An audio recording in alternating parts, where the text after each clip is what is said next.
going to base the direwolves that I did not get to base because the bases came in today. So I got these. So this goes back here for a second. This shouldn't take too long. And I know, so many of you will be upset if I take time out from the valuable Baneblade build to do this, but I got stuff.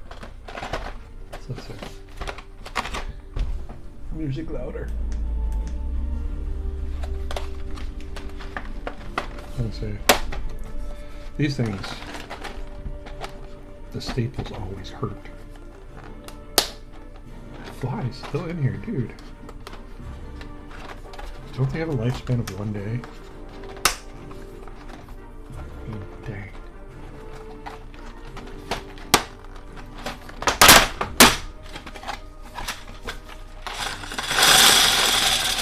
Ta-da!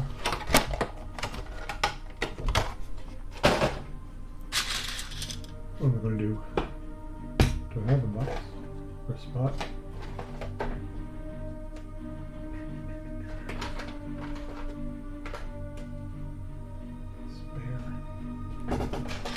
I do not have any spare spots.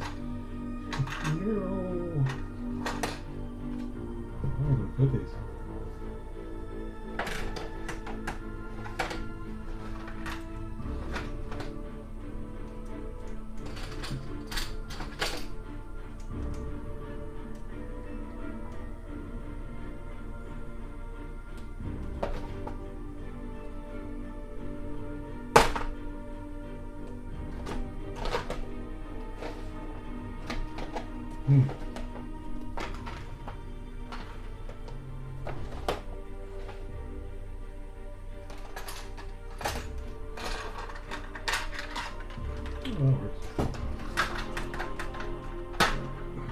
Let's pull at least fit. Okay. Take too many.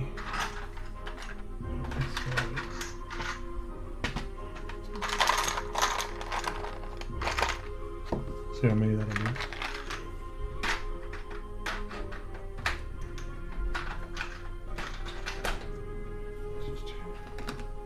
Need 10.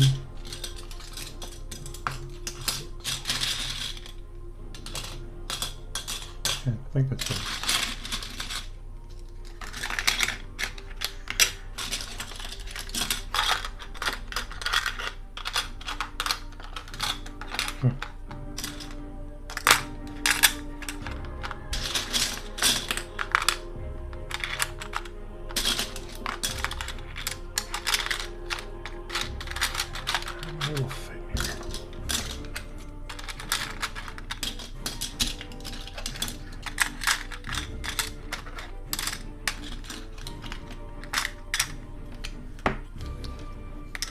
I mean, I should label this, but I don't want to. Says, oh no, the boxes without labels are the ones with the 25 by 50 millimeter.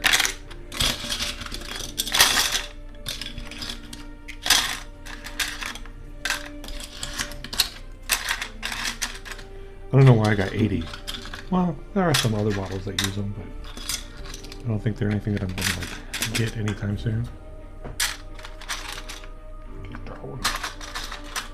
Get down.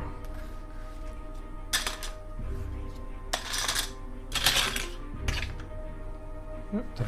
Good.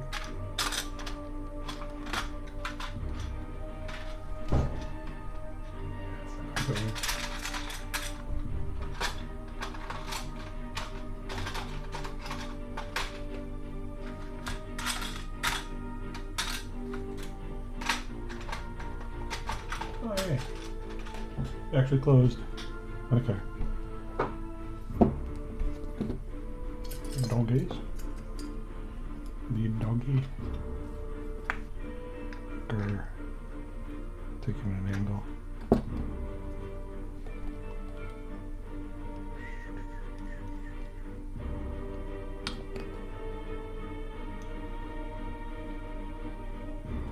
Dog feet.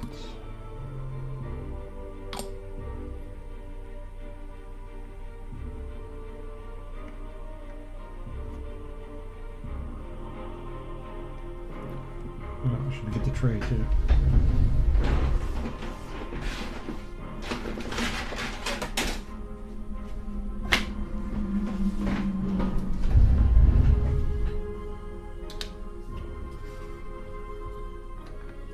Hopefully these won't be any hassle basing them.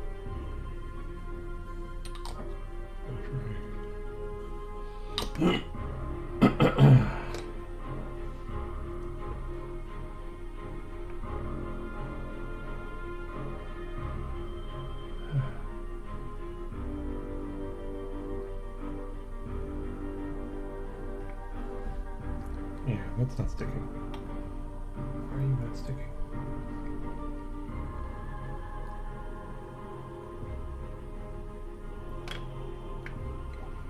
Yeah, this might be a super glue night.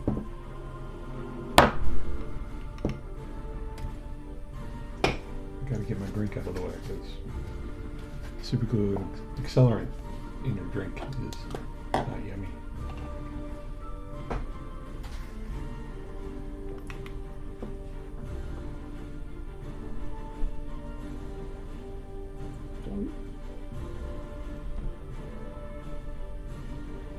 Super glue.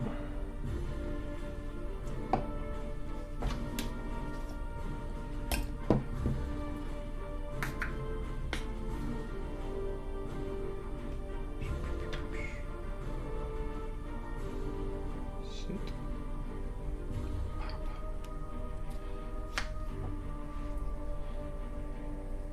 Yeah, some people make the argument like, well, why don't you just use super glue and accelerant all the time? Didn't need to. And the answer is not cheap. Even though I play Warhammer, I'm a cheap bastard. But yeah, I guess you kind of have to if you're going to play Warhammer. Save the money for the miniatures. Try to save money elsewhere. Ah, yeah, I should put this out here. Doggo. Oh, it's too little. Looks too cute. Looks like they're saying hi. It looks like they're kissing.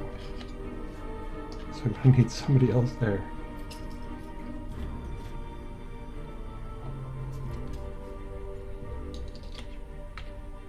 Man, that sucks. I shouldn't have done that. I need to figure out a way. Maybe somebody back a few paces.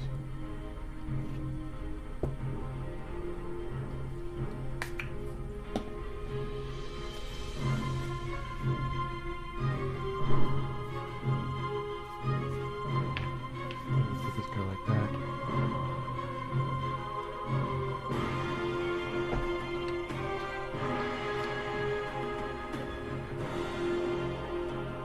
Rawr.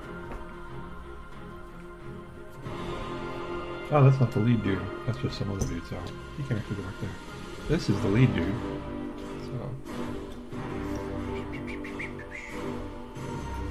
just in case people.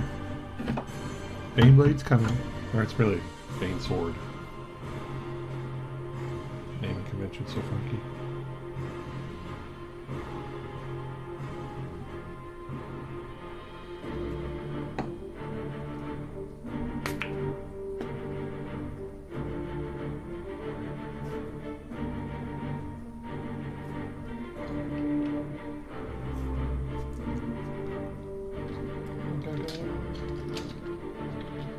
Now I'm going to put this guy over here so his screw up is not as bad.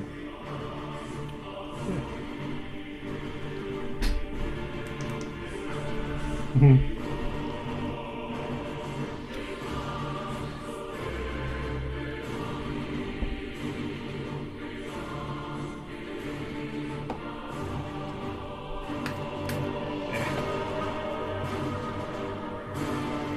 Didn't need 2 spritzes.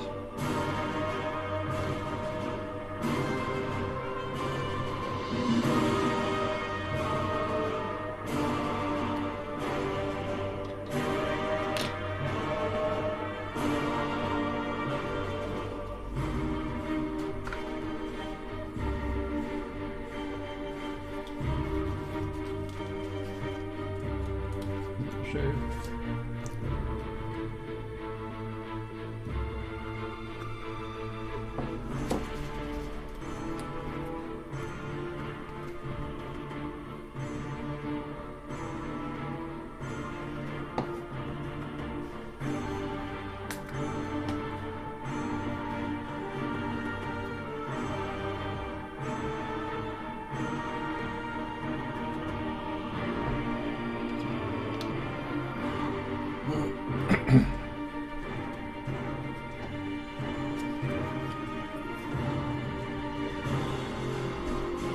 Yay.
Okay, onto the shelf of shame.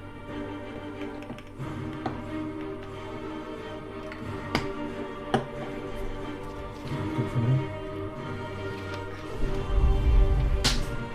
Did I remember something? What did I?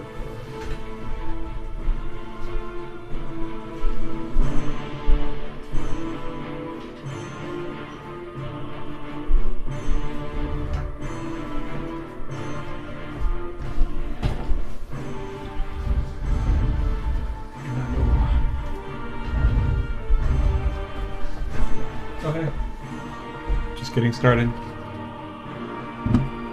I'm on to the sponsons at the moment. If you have any questions, let me know. But I hate this part. Don't know why.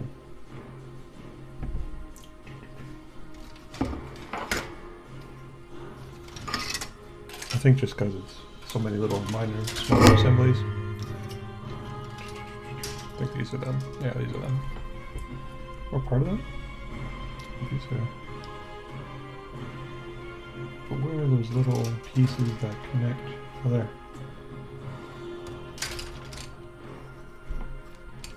These pieces. So I need 4 of those.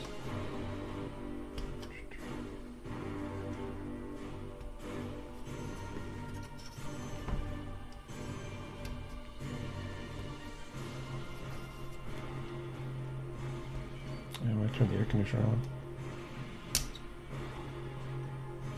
That'll be all loud. I want to be able to hear my awesome music. Ah. Go there. Go there. Sponson.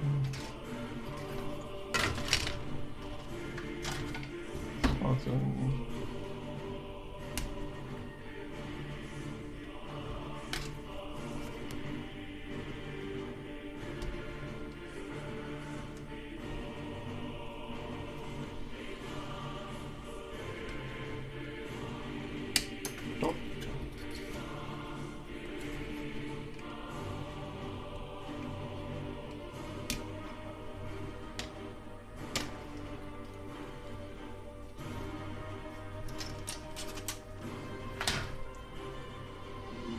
this in. Since the Banesword, I'm going to make it, it's going to be mostly long range. I was going to go heavy bolter just for the range benefit. Although I should magnetize. I barely ever play.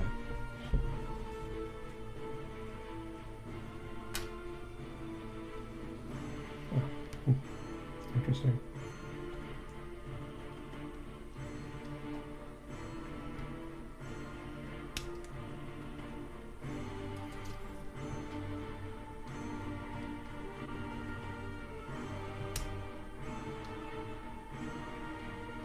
Snippets off there.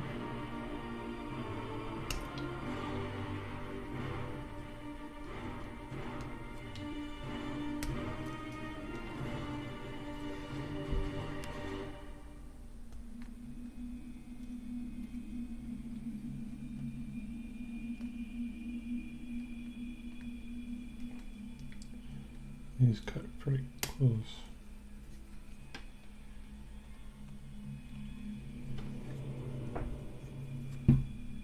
Yeah, this is not an easy angle.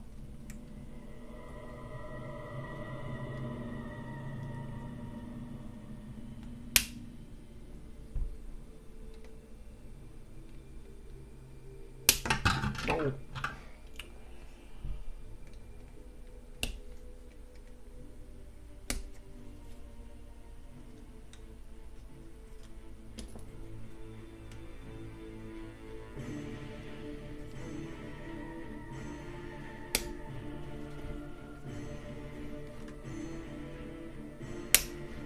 Okay. I think Vermintide might be more fun. Vermintide, corn.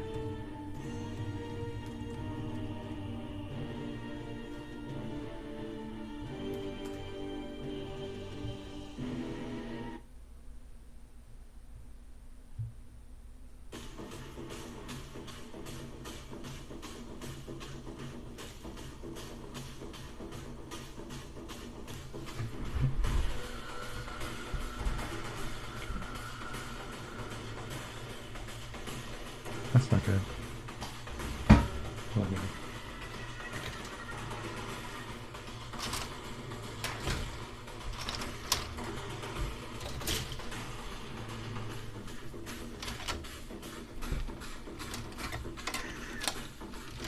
There.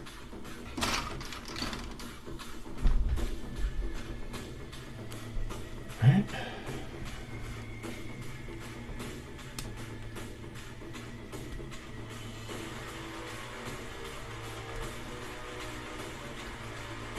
We don't have enough base for this.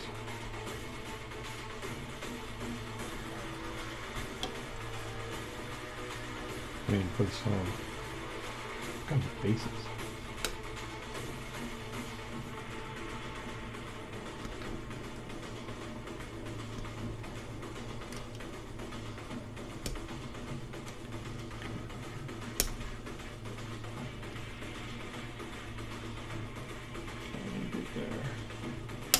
A little bit.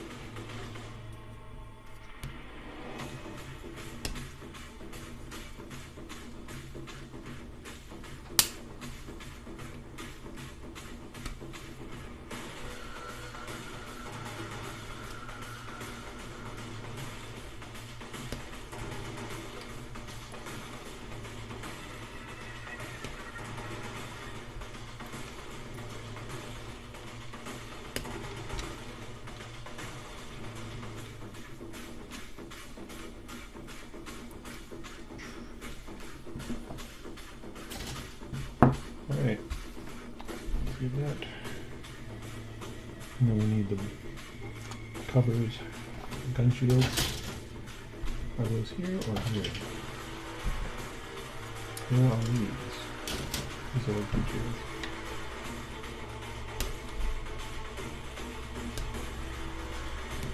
Four of them.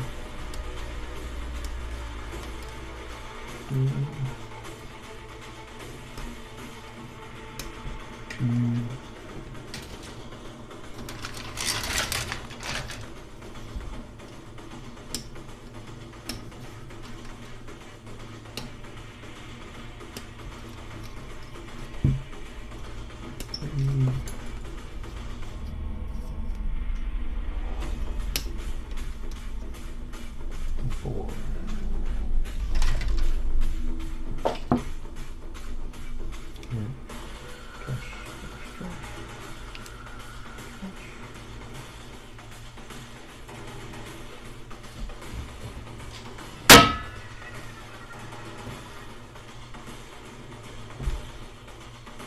Light down here. Let's see if I get from the camera's face.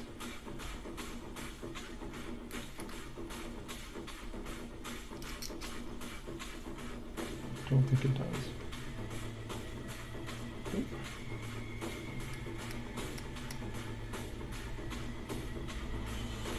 Oh, I've got to get it twisted to this.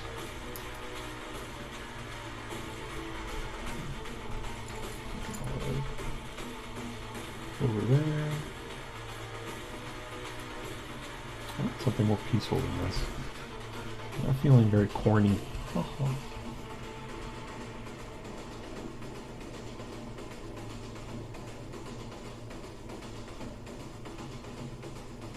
What is that? No.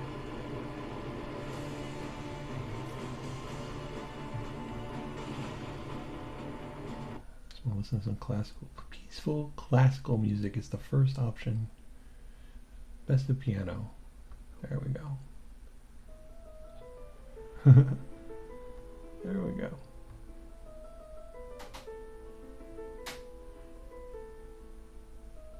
That's nice.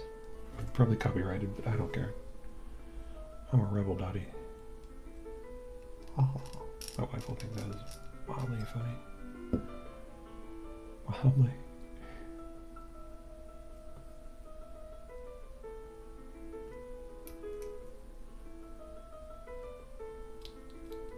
Oh, that's perfect though. That's much nicer.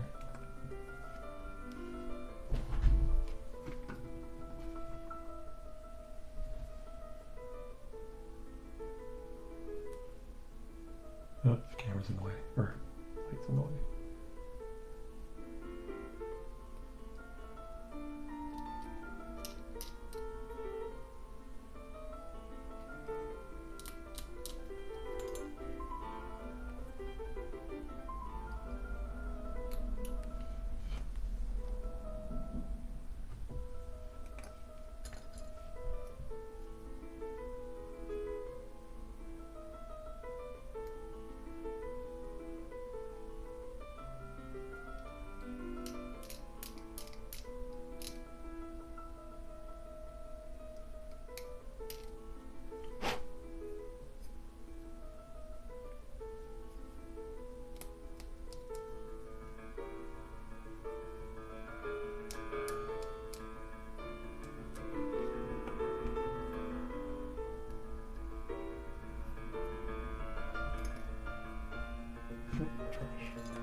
Get these without making too much scarring.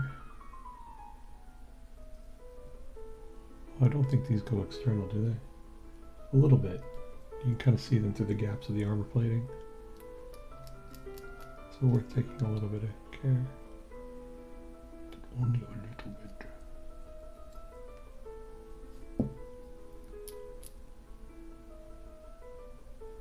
I don't know why I dislike the sponsons so much. I think it's because it's just repetition, maybe. I don't know.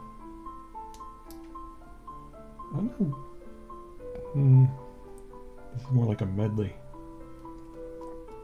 Not enjoying this. Yeah, I'm not disliking it. But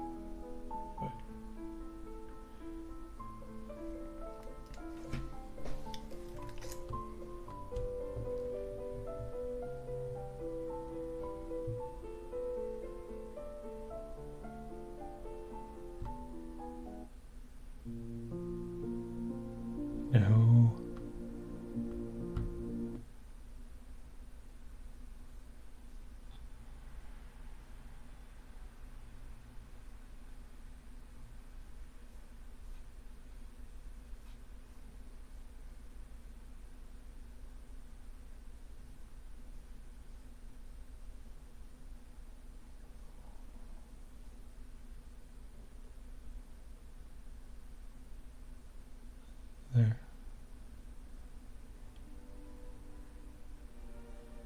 Okay, at least this isn't a medley.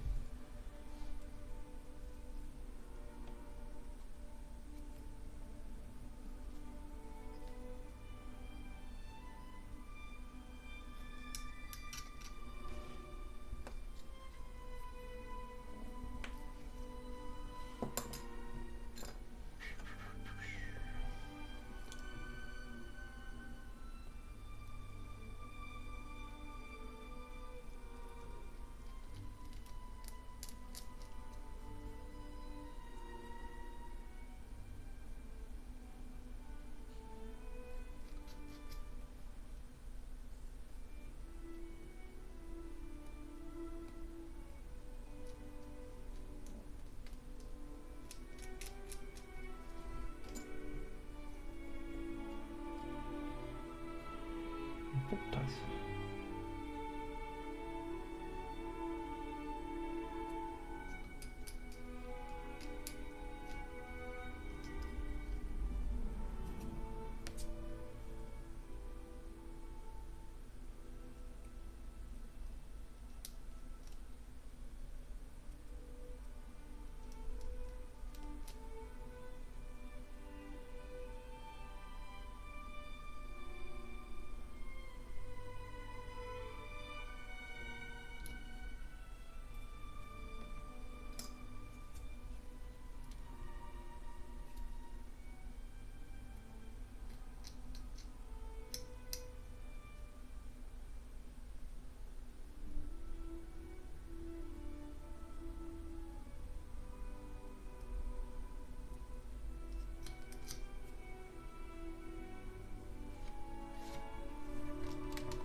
Missed that on previous ones.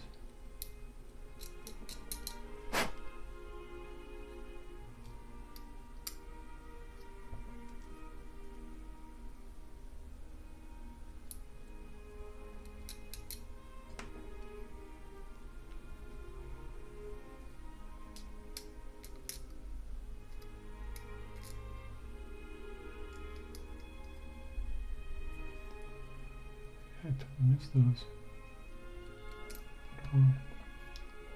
Didn't miss that one. So I must have known. Just not paying enough attention.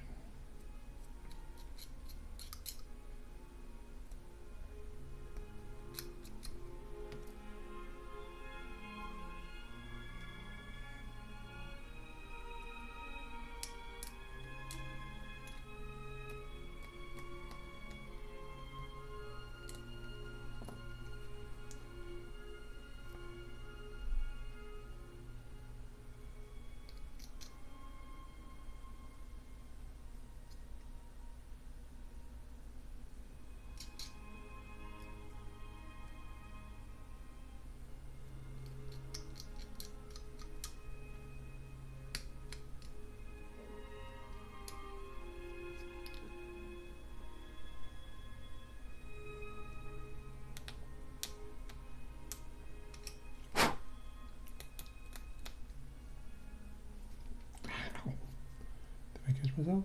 Oh, superficial wound. Let's see. If I cut myself and check, did anybody see if I cut myself? They did not.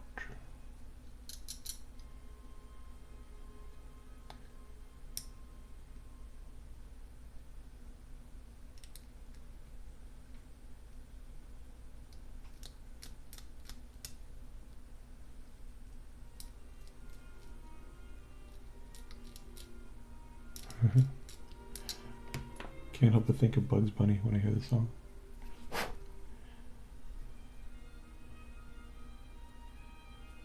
Looney Tunes were good exposure to classical music. Also because I think they're public domain.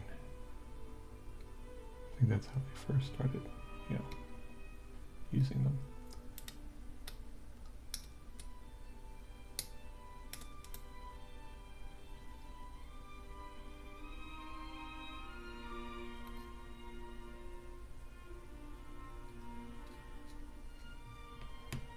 That's it.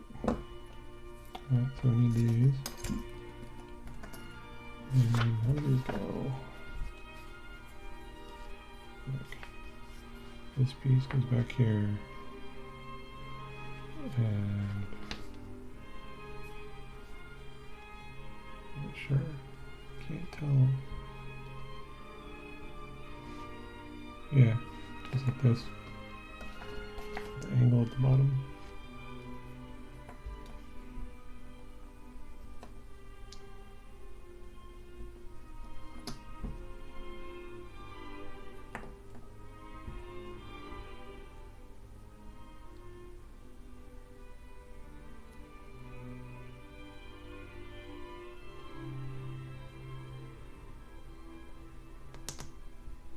Oh, these are 2 fit snug.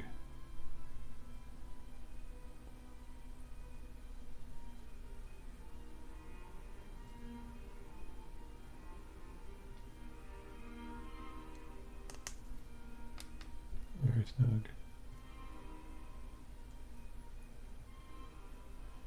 Deca.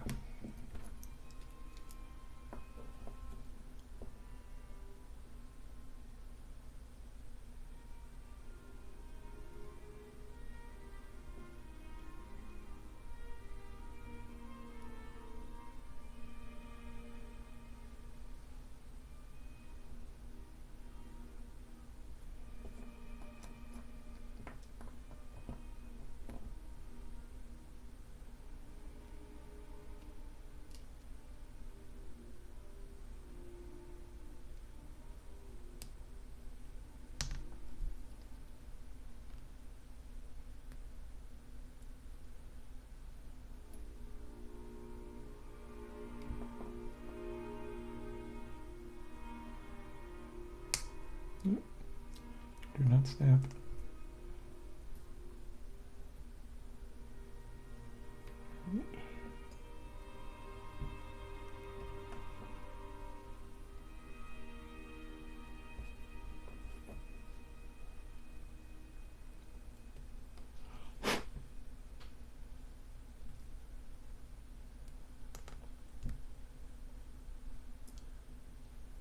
That one seems to be not going in all the way for some reason. I think that's it.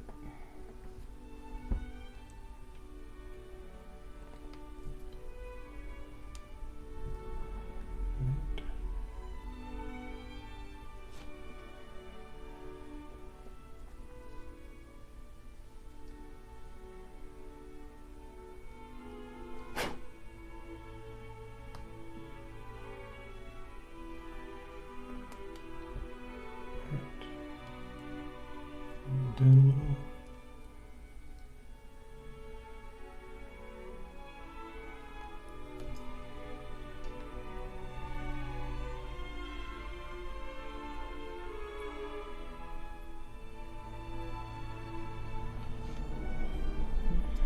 And then these, that bit goes at the top, and you just glue the front part.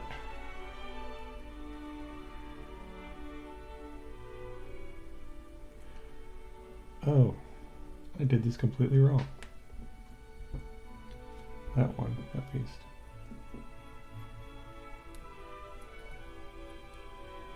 Good thing I did not glue.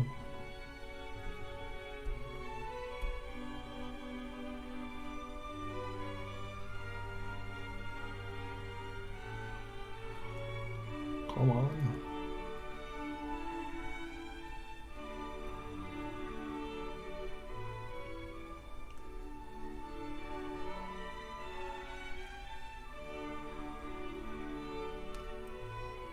Oh, don't put too much stress on that thing.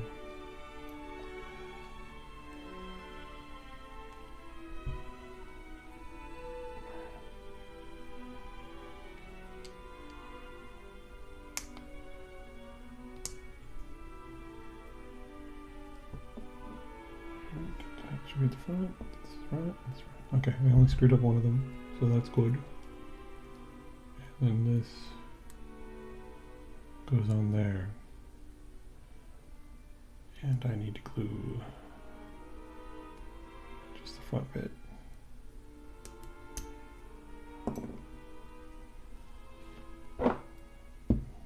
Glue.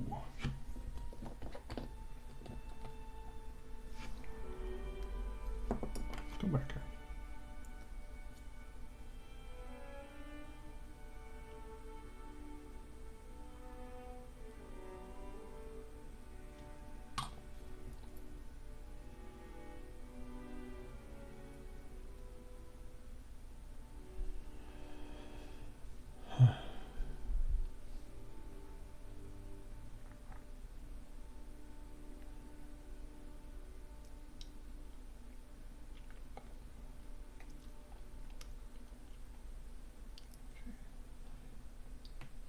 Good.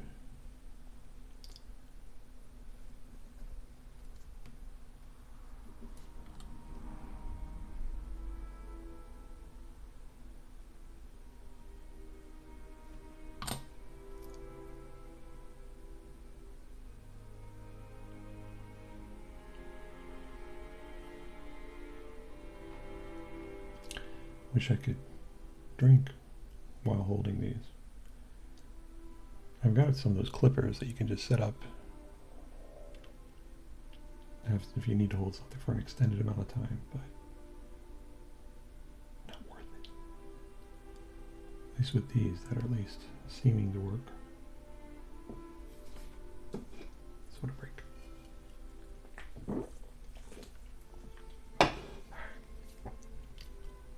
Alright. That's still rough. Relatively.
Stay.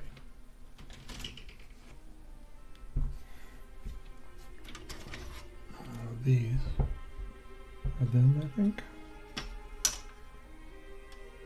Yeah, I think that's it.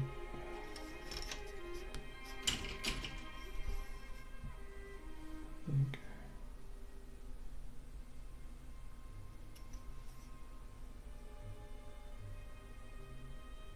don't know if that's it or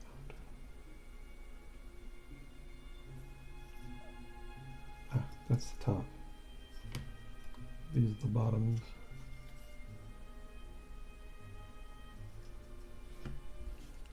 So I need these two.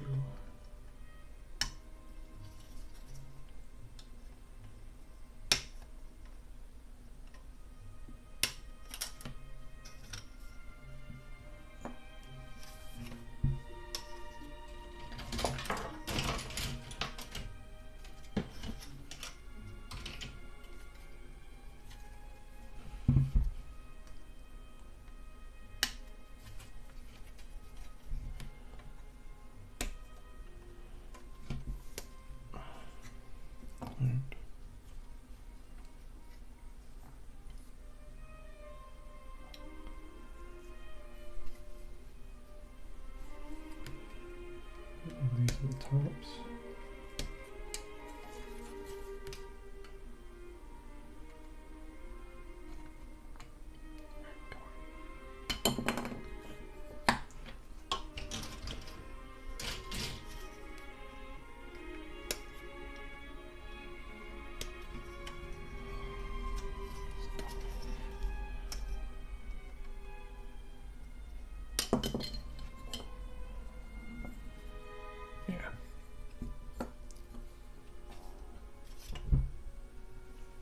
And then we need the backs and the sides, which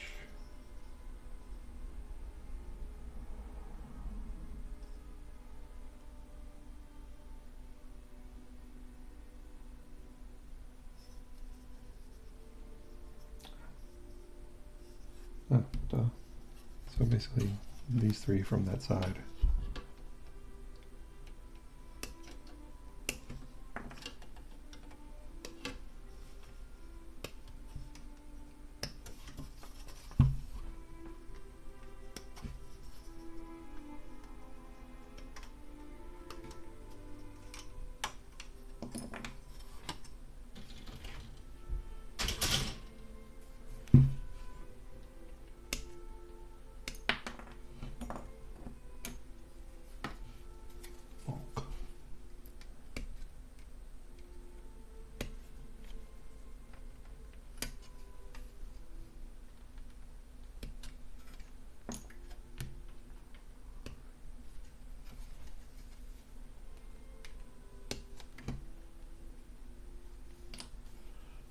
Get those squared, and then get the last cannon turret for the top.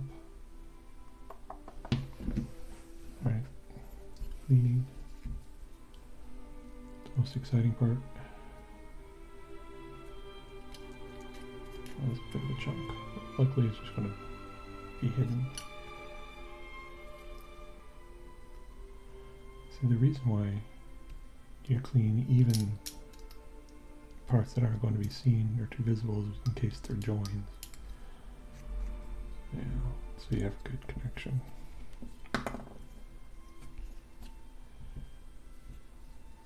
I mean, I know people who will skip it if they know it's not visible, but I never am sure. Like, I never really remember. So if I just see stuff that needs cleaning, I clean it.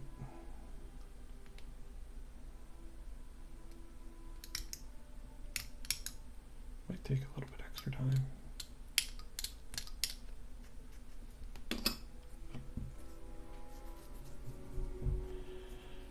But hey.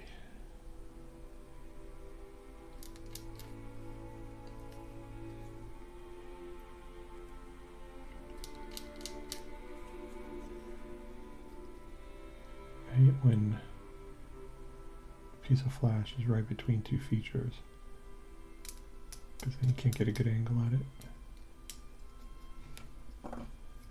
Like right between those two bolts. I need to try to scoot in here, give just a point without digging those two bolts off. And it can be finicky. And try and clean the score marks and fail.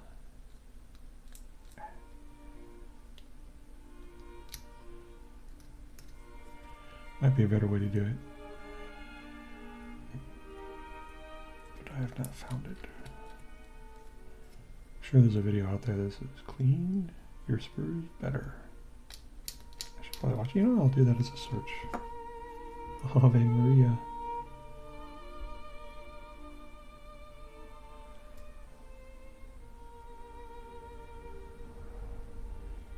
Forever linked with the Italian mafia in my mind.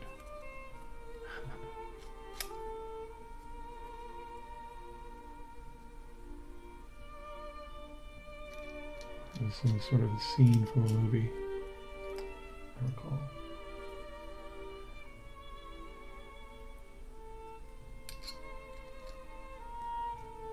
Mainly, I'm sitting here just talking to my wife without actually bothering her.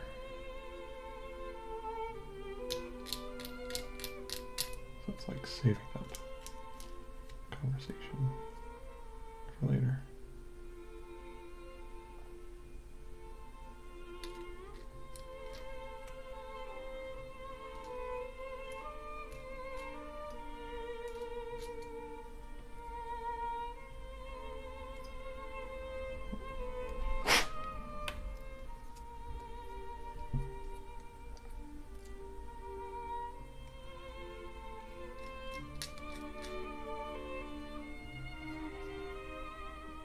So we went to an open air mall shop nearby, and we went to this bakery, and this little frou-frou bakery, and got a muffin, a croissant, a cup of milk, and a cup of coffee. It's like 20 bucks. Like, dude, what the heck? Muffin was good. Milk was milk. Coffee was not good. The croissant was very good.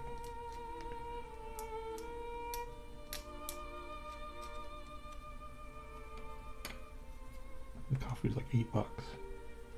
Man, it's not as good as Dunk's. Though I am not a coffee aficionado. My wife's opinion. My monitor has a thing that says, select yes to perform off RS to protect your panel. Keep your monitor on. It takes about 10 minutes. Wait until the LED indicator turns to solid white. And always happens at the most inopportune time, like when I'm streaming. But then again, I guess if it's supposed to happen every 4 hours, supposedly, and I stream for like 3 hours, chances are it's going to happen once I stream.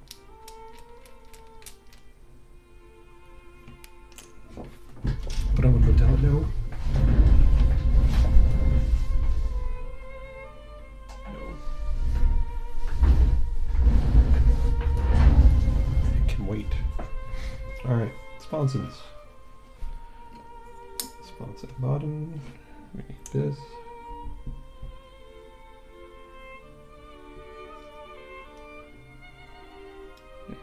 Sponson piece goes there. Bloop.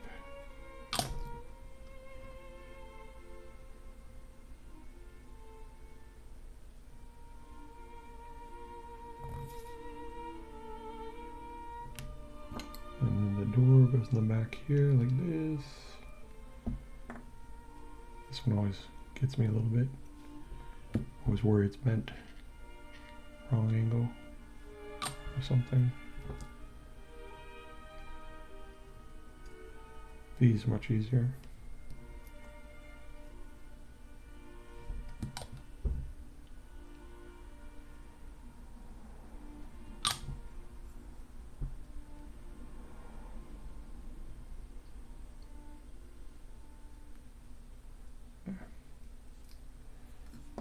Yep.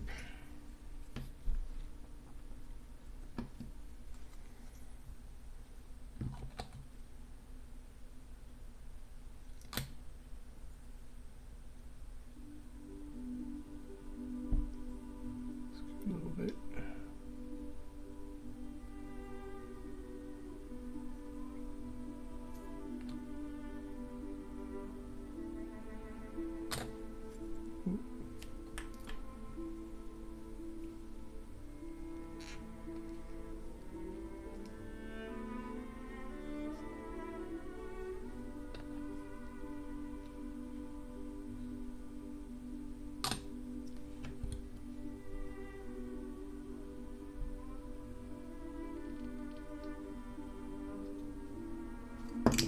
Oh. Stop that.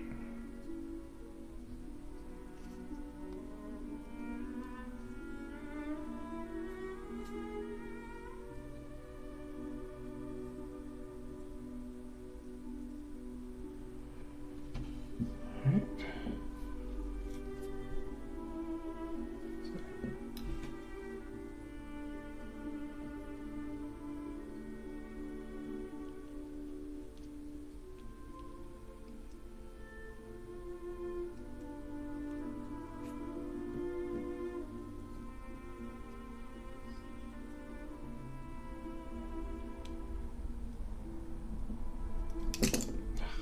What's wrong with my hands today?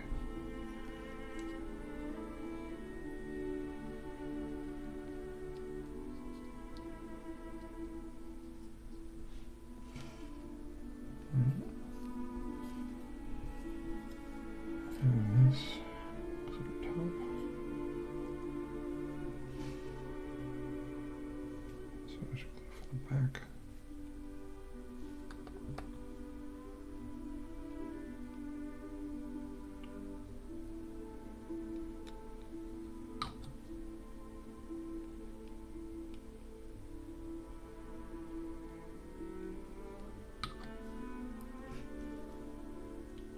Come on. Mother.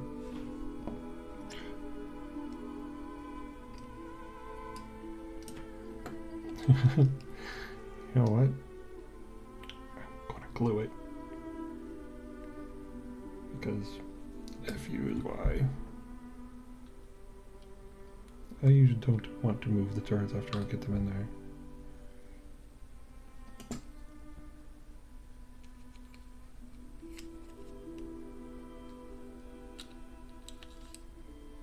Stay.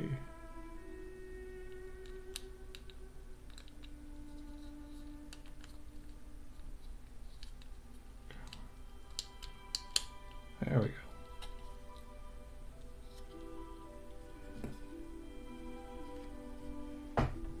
That in forward shooting.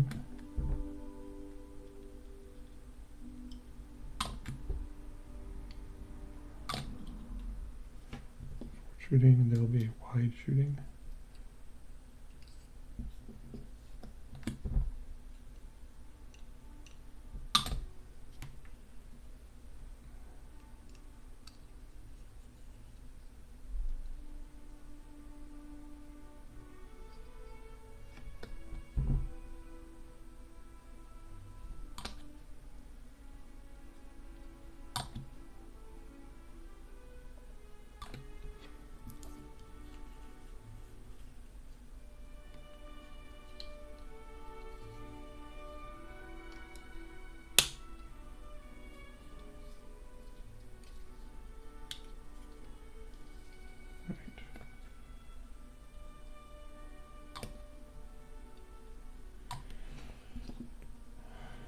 Okay, front sponson, back sponson. And candle, guns. That's not them. I guess the cannons are on another sprue. That's a big turret. Another big turret. Shouldn't they be on that sprue? They gotta be on it. Oh.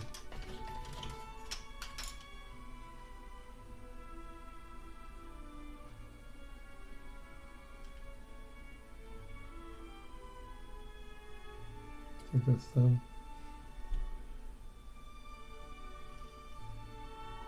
Yeah. Some of these sprues. That makes sense.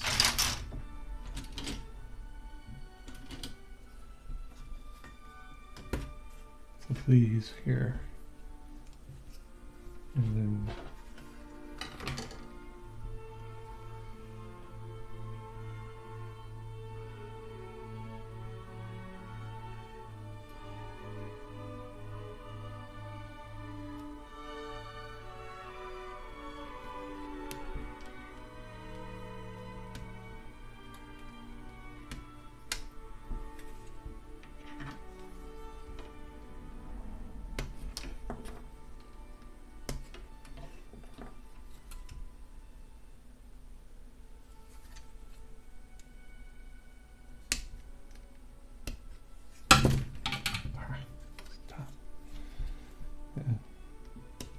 and everything.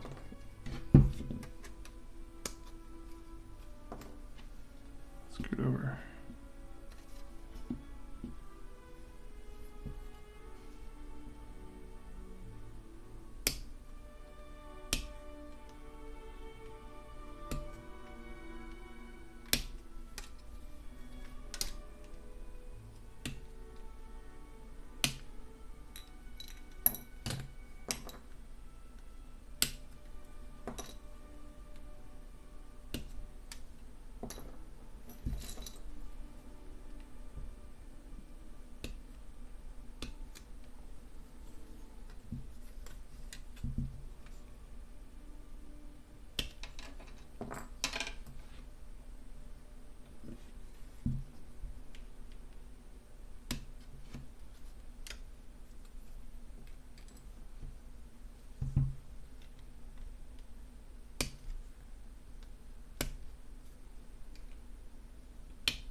And where are the barrels? There. Need these two. Even though I'm gluing those suckers in. I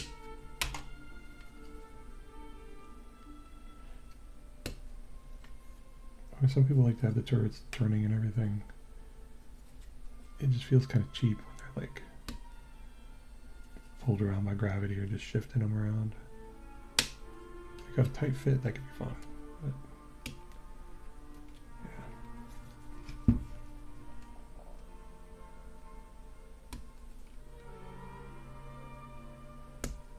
These ores. Am I supposed to cut that off? I guess I'm not supposed to cut that off. Well, heck.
It's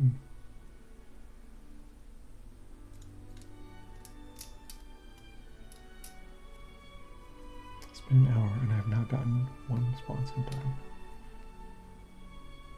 But then again, I did get 10 doggos based at the start. So that was good.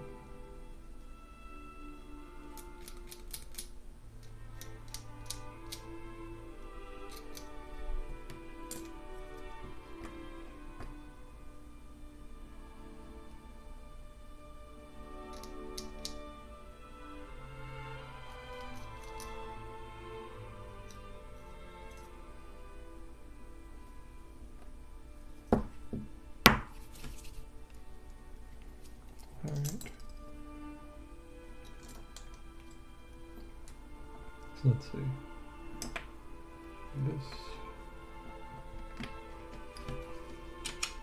These two, and this, and I shouldn't have chopped that off. It goes here.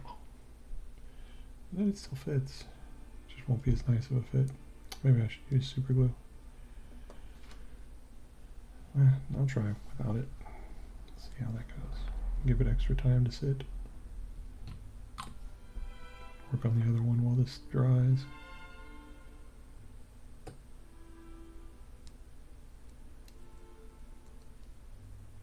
There we go. Let me give it a minute.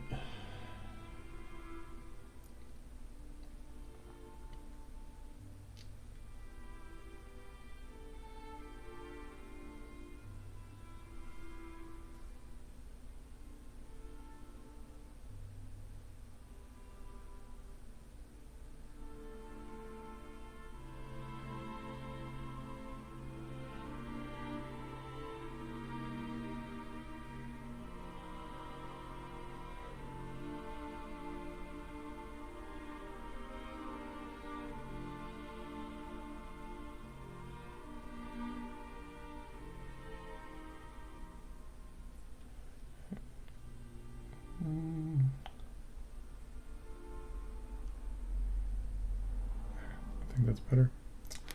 Okay.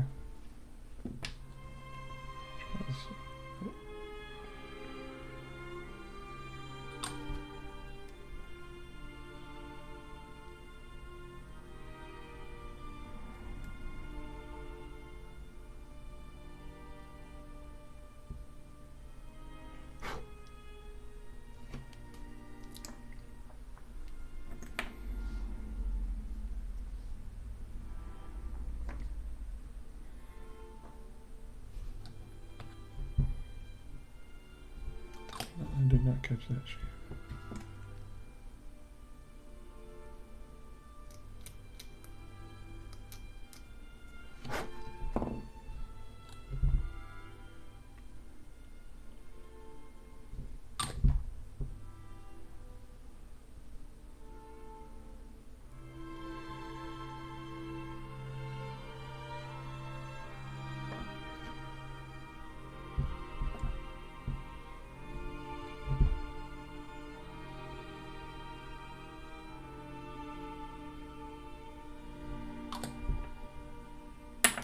Oh.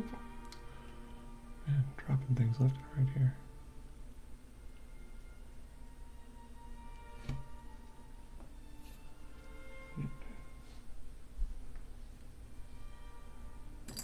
These are...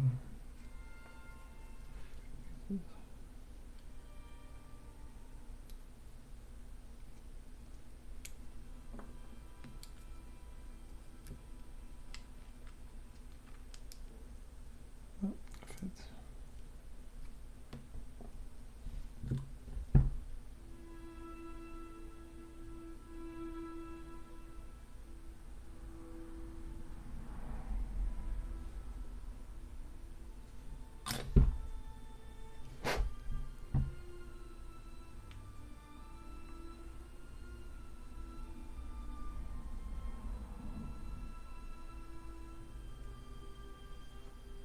Oh, did I forget to cut out those pieces? Yes, I did. Back pieces.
Perfect. Looks good.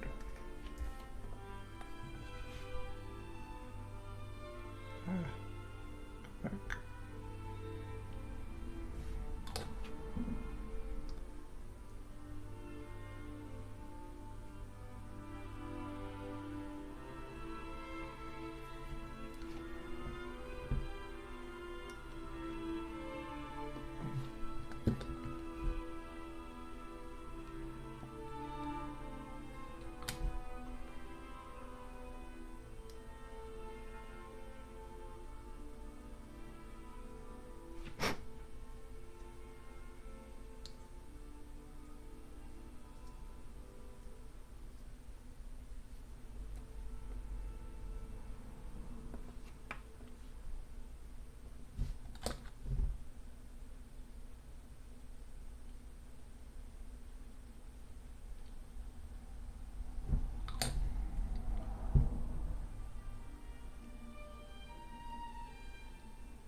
Come on, buddy. Why are you not going through there?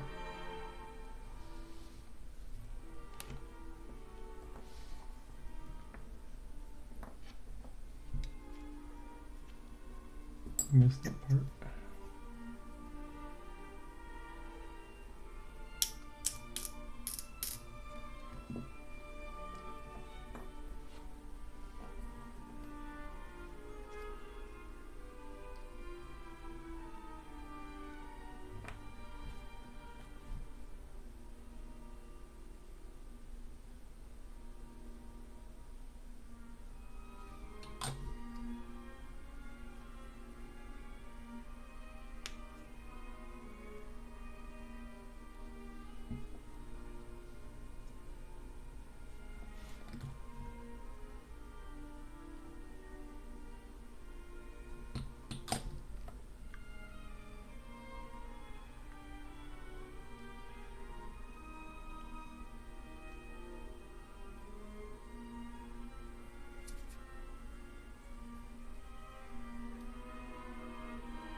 Cool.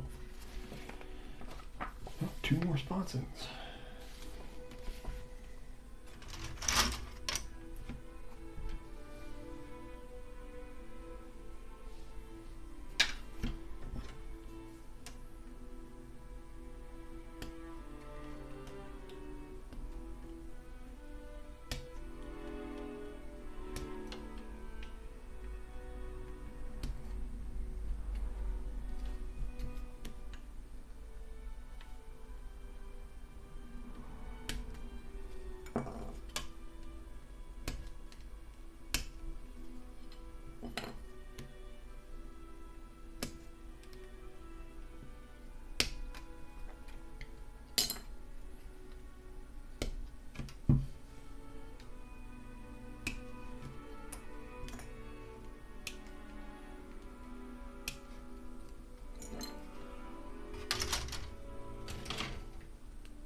Where's the other one?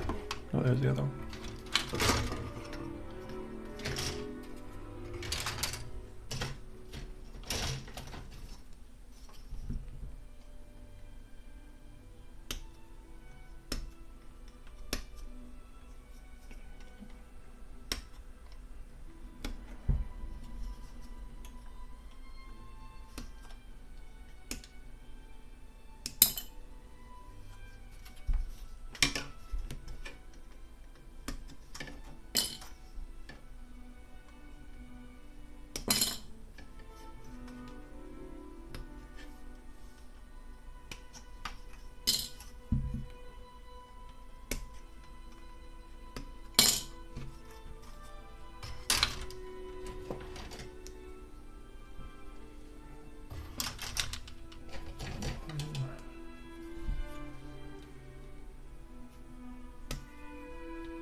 Hi.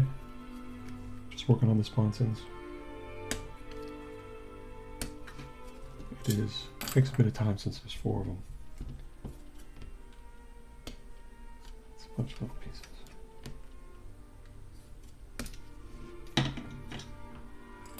We're getting there. Might be another stream to get it finished.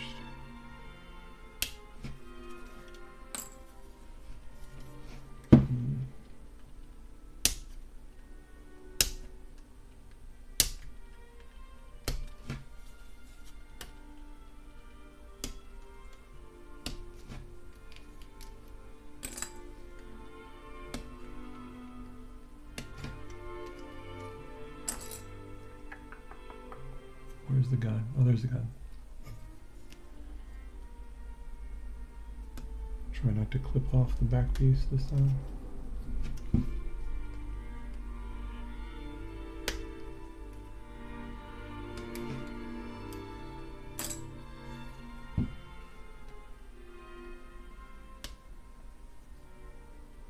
Well, it didn't seem to really affect it much. I glued it.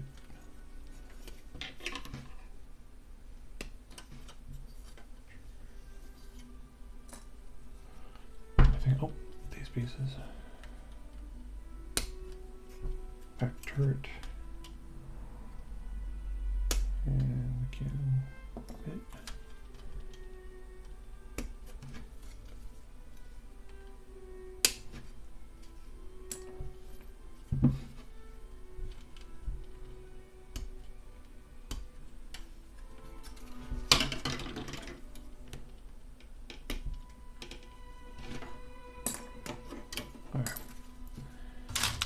Now on to shading, so that takes a bit.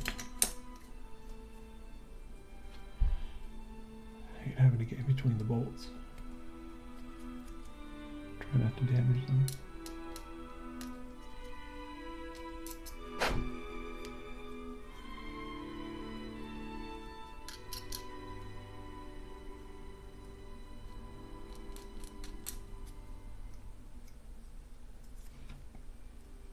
You know, when I was first playing, a The Banesword came out in Epic.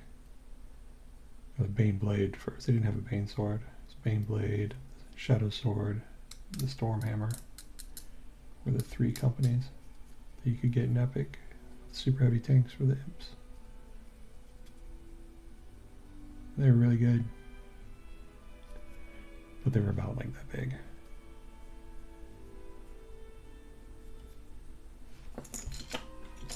Can I get that one?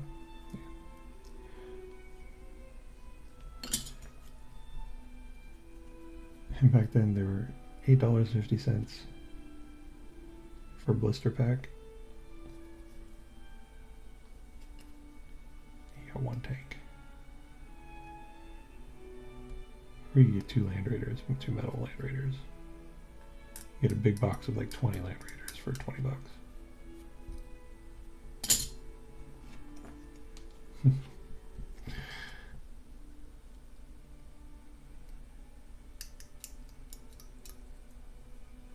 Scare people off with my old grognard ways.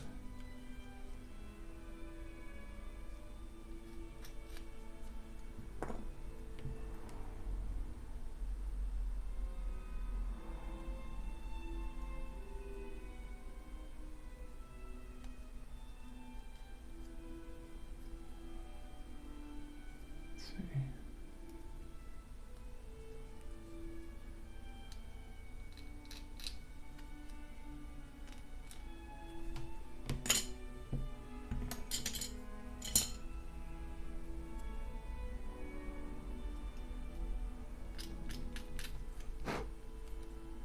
How long have I been doing this? Oh, 20 minutes, that's not bad.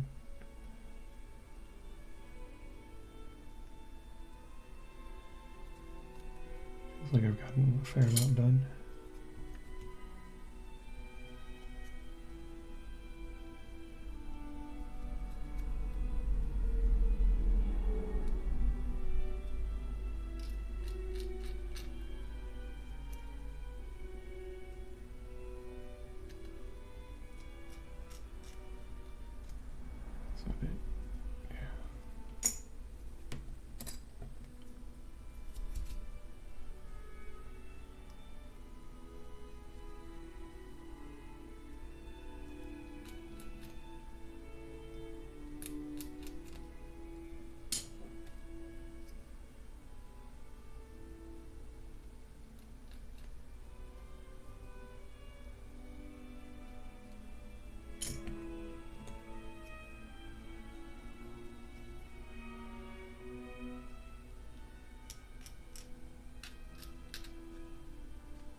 I assemble now. Finish shaving while I'm doing it. Might as well just do it all.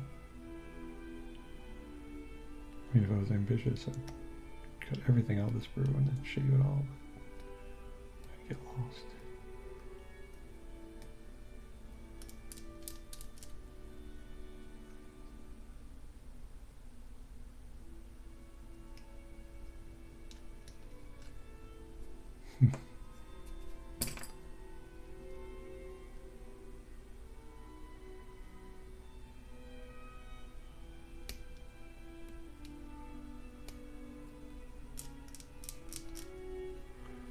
Piece of it went flying.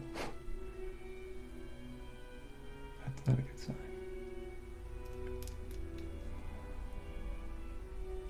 Should be an interior piece.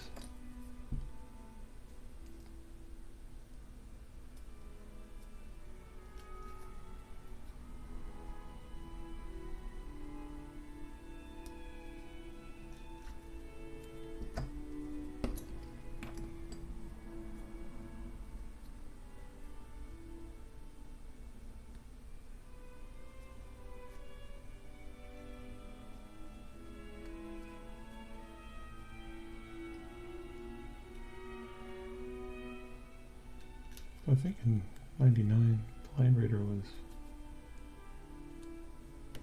$50, maybe $40. The plastic kit that we have still today. It's a nice kit. It's the first one that I noticed that they had a whole bunch of extra bits to it, which was nice. Like all the ones I messed around with before had like the bare minimum. You had to buy an upgrade sprue or something. I think that was like Chimera. Chimera? Not sure how you pronounce it.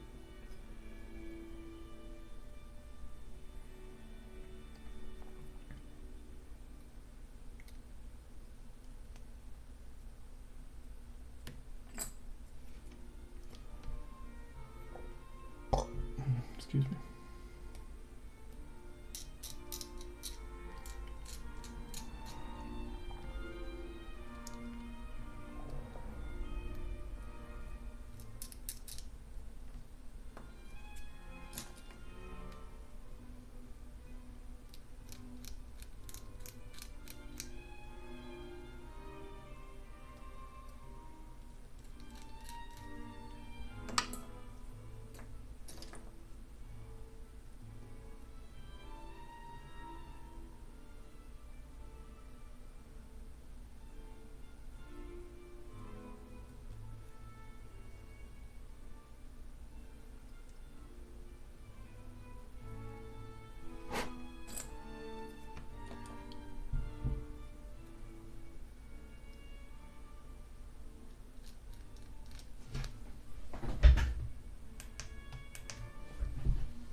Not too loud.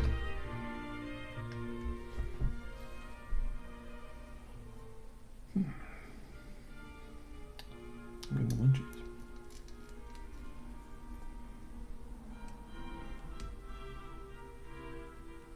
Oh, hey.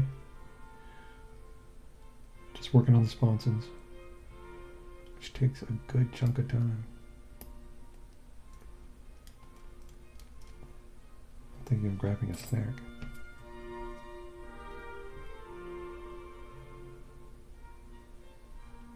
I think I have some little wafers. That would be good.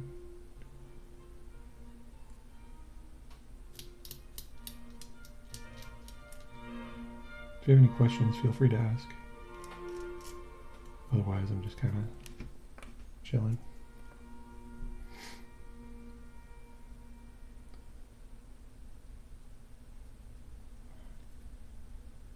Oh man, look at that big chunk.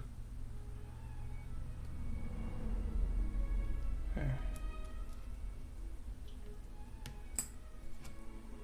Let's see.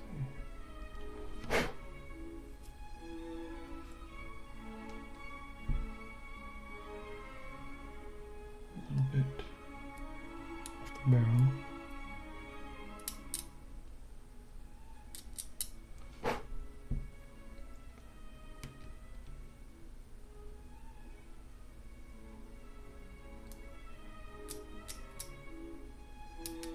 See, I didn't know a Banesword was a thing. But I like the idea of a Quake Cannon on a Baneblade. I like it because it can, you know, not quite all your eggs in one basket sort of thing.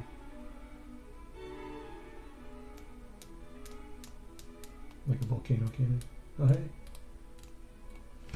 I'm working on a Banesword, Baneblade kit. Yeah. Oh, can you see that? Yeah, let me see. Oh, the light's in the way. Get out of the way. There. It showed up.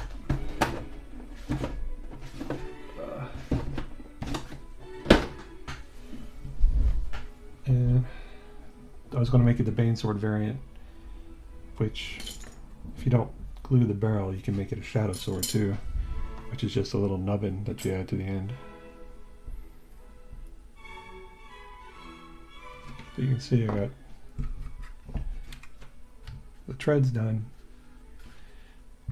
and two of the sponsons. That's taken a bit of time. That's a good bit of time. Yeah, it's a big sucker. It's well, I built a Bane blade like a year ago, I think. well now, roughly 7 months, I don't know. And that was fun. I was tempted to magnetize, but there's a whole chunk of drilling you got to do to get the hulls to fit. Or not necessarily drilling, but chunking. Alright, so here we go.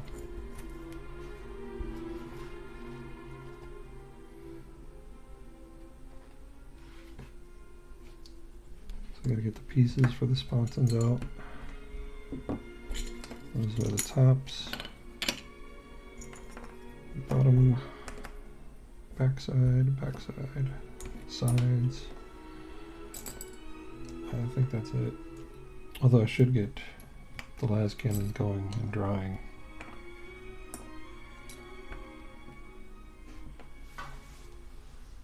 Yeah, magnetizing can be such a hassle, but like some of them it's really worth it. Like for Legions Imperialis, I got the Warlord Titan magnetized so it can swap out its guns, since that's such a big deal.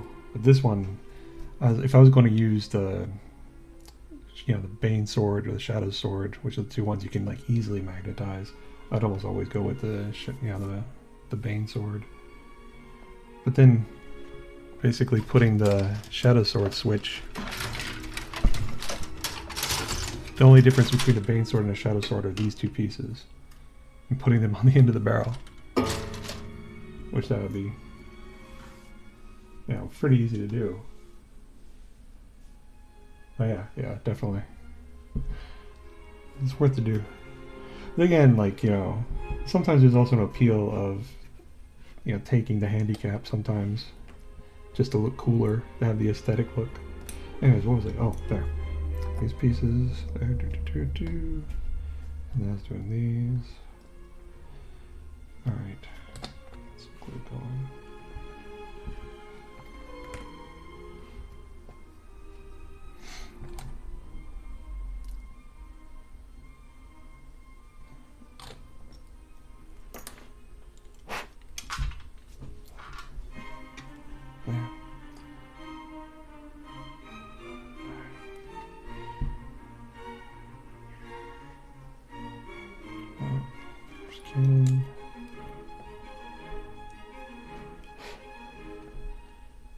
Yeah, working on this big of a model, sometimes going to take breaks just to clean up the workstation because I've got all this schmutz.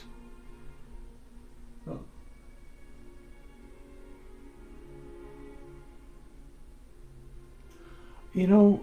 If I played with somebody, I would not mind too much. They're like, hey man, I would just much rather have this be this is a storm sword. If you don't mind, I just didn't feel like I could make the conversion. I'd be like, dude, sure, because they're what? They're pretty expensive. Honestly, I'm pretty fine with substitution, as long as it's not something like these 5 Terminators are Ogren or something that I'll keep forgetting while playing. But I barely play. I mainly paint, I mainly model. I've got like a setup, but it's just and I've been looking at actually playing more Apocalypse because I like those rules. They're a little bit more freeform. Like what you see, what you get is not quite as important because the rules are more vague, or it's like infantry is anti-infantry or anti-tank. That's all you really need to know.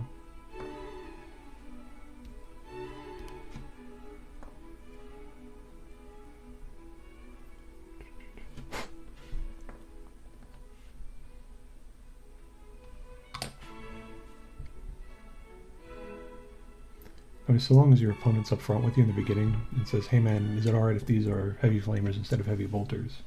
Then, like, yeah. That's a tiny small thing. Alright, while these dry, work on these.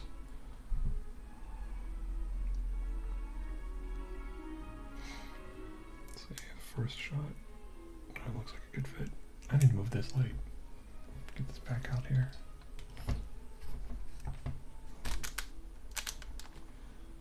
Is that in the screen? A little bit. Let's see.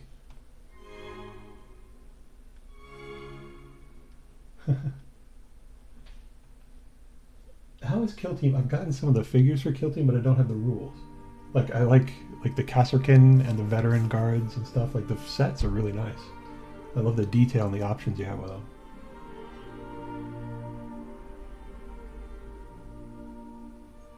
And yeah, like I've got, I don't really have armies set right yet. I have concepts of armies that I want to do. And I've got like, 5 figures of each painted. Let's see. Alright. World Eater seems cool. I was looking at their combat patrol. It's like, oh, there's some cool options. But the Chaos Marines I've been working on have been Alpha Legion.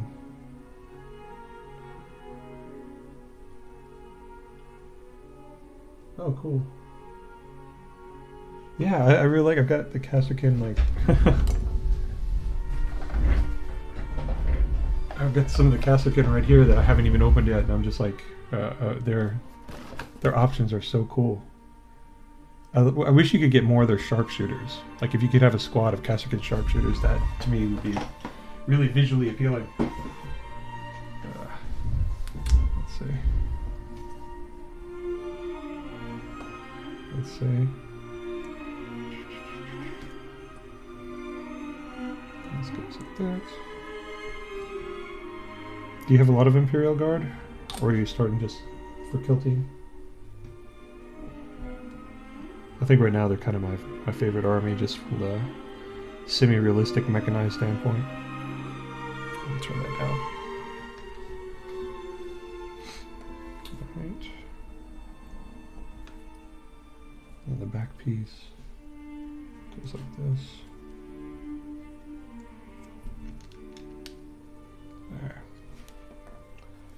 Yeah, I probably don't need to dry fit everything, it's just a habit.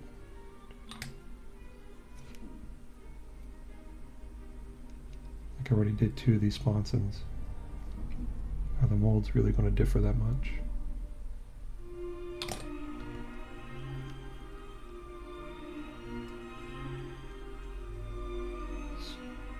Scoot it there.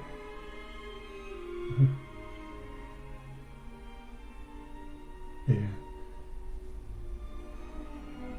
Well, basically, I last played I was really into Warhammer back in my teenage years, and then recently my nephew was like, hey, I'm getting into this thing called Warhammer, what do you think of it?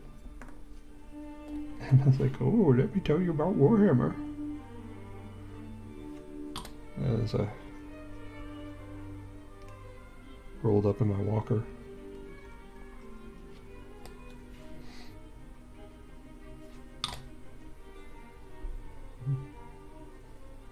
And painting is great. I painted, like I started back and I was like, well, I'll paint a little thing. And the techniques and the different tools that are available now are really nice. Like the whole idea of Zenithal. Oh, I gotta shave that. Zenithal and the slap chop and contrast paints and different kinds of medium. Oh, that is wonderful.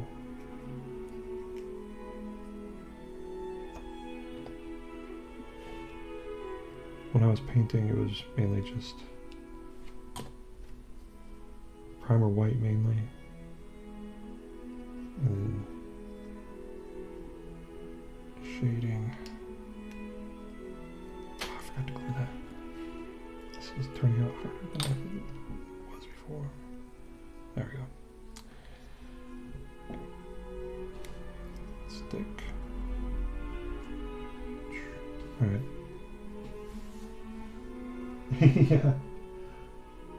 Yeah, primer white was it, and basically, well, my first army really that I painted was, well, I painted some Marines, the very first box set of the 30 Beakies, and I painted them badly. It was just blue spray paint, and I was like, red fist, and then that was it.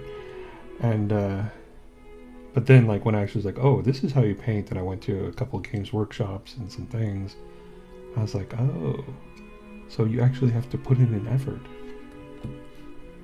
And So I did. And so then it was basically white primer, edge highlighting, some dry brushing. That was like the main things. And green bases. But now I'm trying the other techniques and things. Please stick. I know they say you shouldn't glue these because you can make them rotate and stuff, but I hate the feeling of when you rotate them and it's just like, you know, clack clack. The plastic goes against each other. It's very loose. Yeah, Crimson Fists.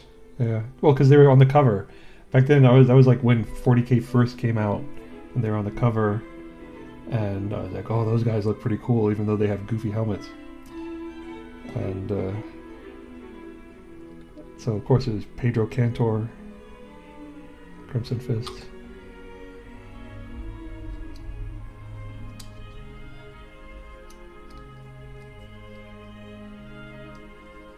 Alright. What am I doing wrong there? Get in the slot. Alright, front one, back one. Alright.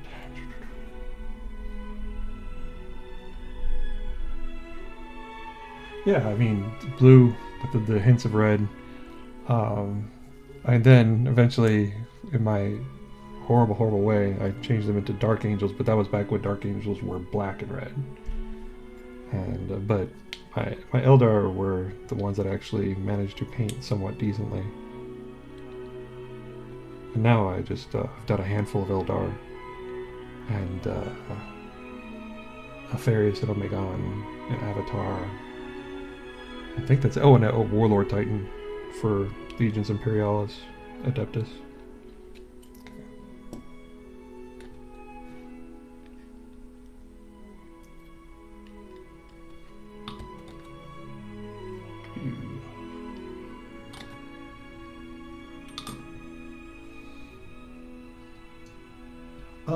No, they're 3D printed because they just look cool.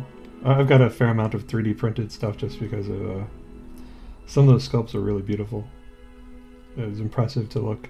Like the some of the Eldar stuff that's available in 3D printed is better than first party stuff. But that's because they haven't updated them in years and years. Yeah. I can get them in a second, but I'd have to step away for a little bit. Well, no. Yeah, I think they're up in the case behind me. I'd have to get up. It's such an effort. Let's see. I can do that after I get this sucker.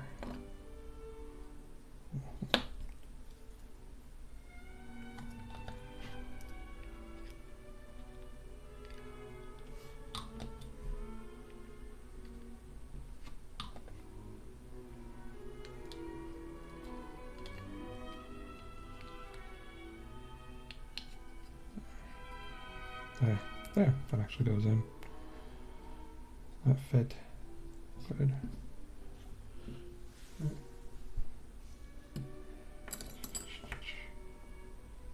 I'll grab one of them. Be right back.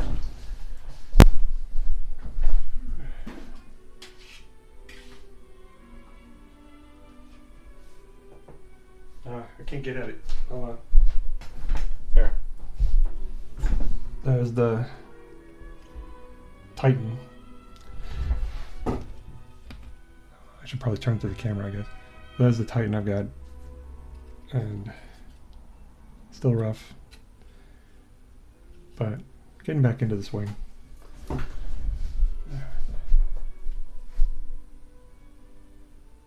Put all the guns on all the vehicles. Oh yeah. Oh, I mean that's the fun part with orcs. I was like, I also started some orcs. And that is half the fun of. Oh, thanks. I appreciate it.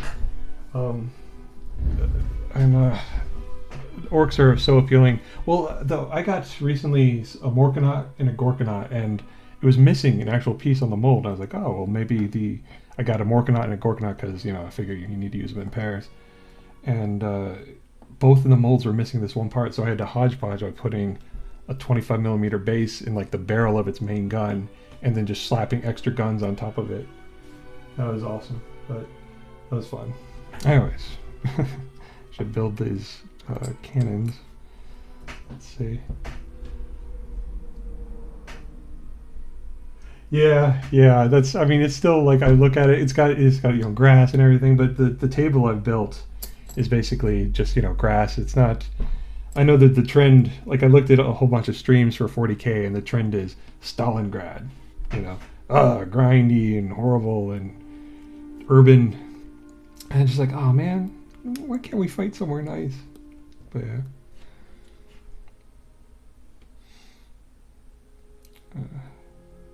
Though really, like, the things, the hobby's grown so much, it's so nice to have mats that are so easy and accessible.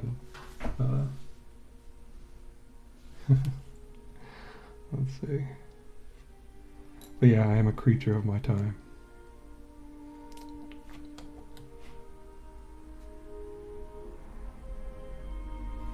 Let's see. And hey, it's nice that, hey.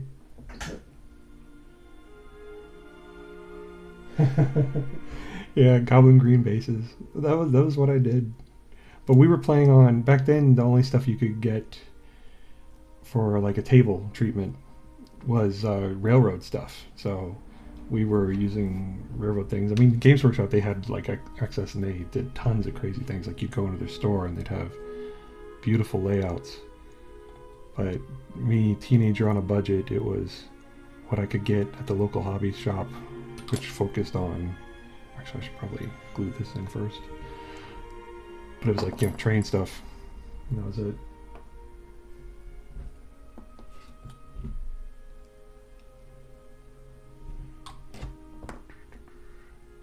Which side is up? This side's up.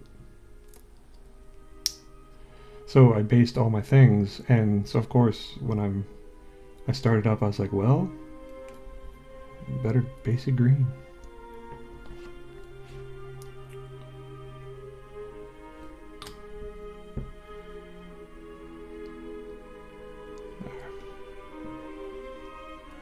Cannon and top.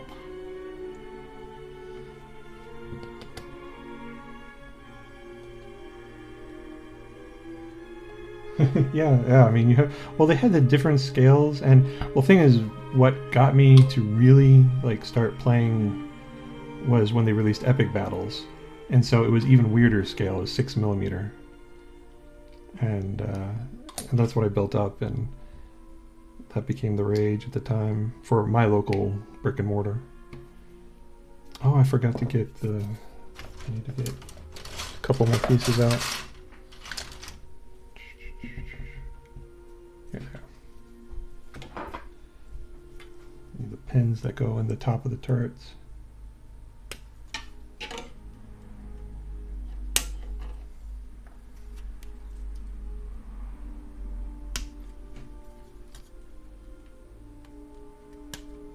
There we go. Quick shave of those. I mean, there's nothing bad with railway terrain. And it's so much cheaper. Like making forests, that's the way to go. I saw that haunted forest thing that you could get from Games Workshop for terrain, and it's pretty, but it's like 5 trees for, what was it, $80 or something.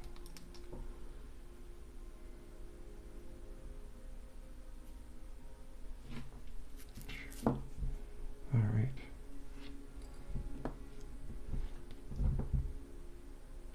I know I glue the movable pieces down just because it feels so chintzy when they go against and smack into each other or they fall off or whatever, and I'm paranoid about that, like losing pieces. Okay, let's get this part. Dry fit.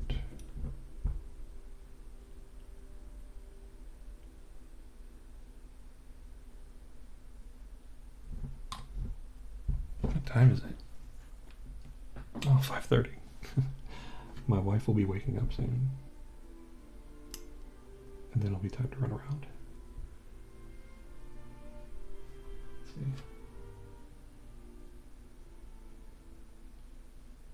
Yeah, well, I don't want to get it because like my thing about current version of Warhammer is that the rules are rough because it's all I go and then you go, and that can be really bad. And how they address that is with terrain. You know, they say, all right, well, you should have enough terrain to block line of sight, so your one side does not completely obliterate the other side in the first turn, which you can totally understand.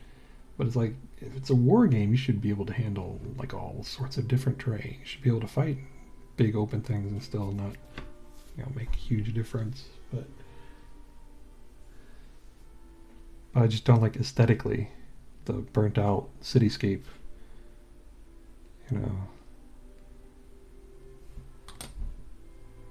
But then again, that's part of the appeal, is having the utterly alien look to some things, like when you're fighting in a Necron landscape. That kind of has an appeal. I think I'm just, I like trees. I'm also doing like old world, so that fits.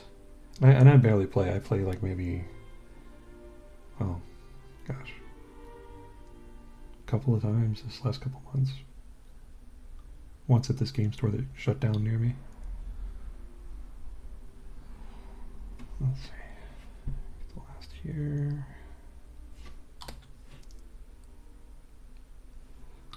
It's always sad when you go to a new game store and it's like a local brick and mortar and it's small and it's a small business guy and struggling and all.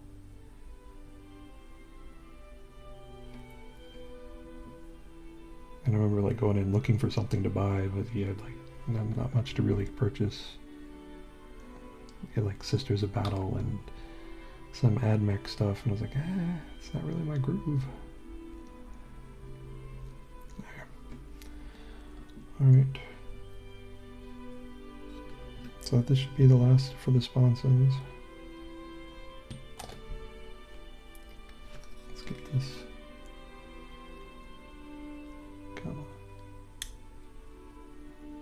Sort of coordinate cannons.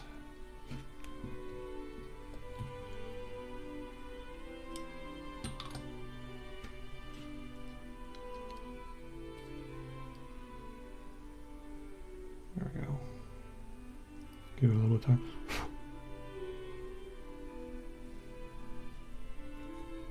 I appreciate you guys stopping in and chatting. It's so nice to just have people to talk to. Even though I know this isn't like staggeringly exciting.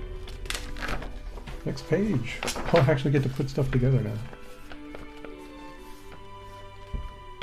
Big connections. Oh, this is for Baneblade and Hellhammer, so I need to keep going.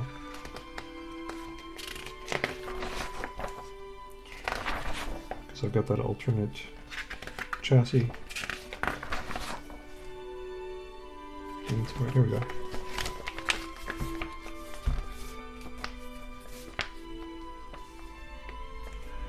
Yeah, I kind of like it because it's peaceful for me, like just sitting here and doing this and listening to some music. Painting is more stressful for me. Painting is more stressful because I know like, oh, I could completely ruin this. And Kit Bash is a lot of fun though.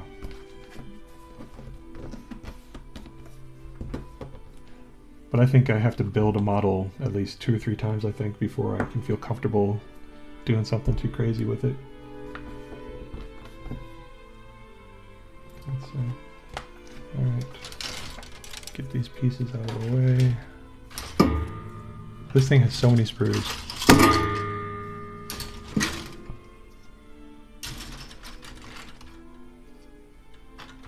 Is this it?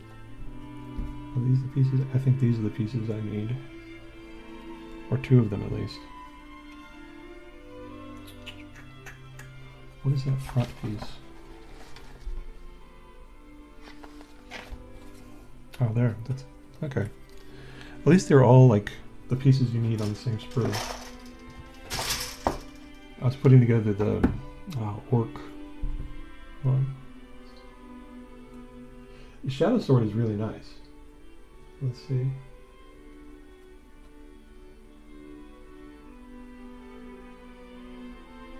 The Shadow Sword, I like. I'm building the Banesword to sort of fill that same role, but the Banesword main thing is it has the Quake Cannon, which is not as powerful, but it rolls, or it can have like what 12 hits total, while the Shadow Sword has 4 hits, and they're really big hits. But I'm always thinking of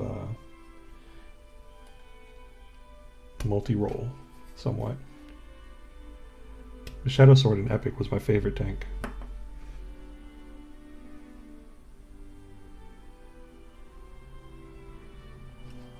Let's see. Because in Epic's rules, if you got a Titan shield down, you know, its void shield's down, you could kill it with a Shadow Sword. They usually got them in companies of 3. That was, you know, 6mm. A company of 3 Shadow Swords was $25. 3 blister packs. Let's see. We have to move some of this out of the way.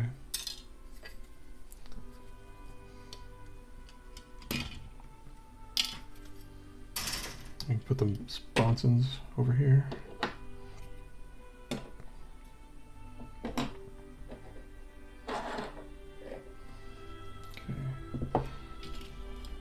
Better than 1, 2, 3, 4, 5. Oh no, I need one more thing.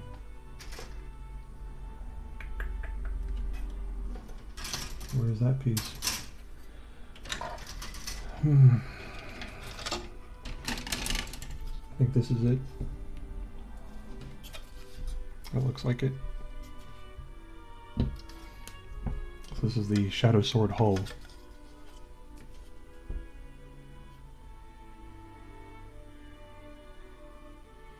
Yeah, exactly. I mean,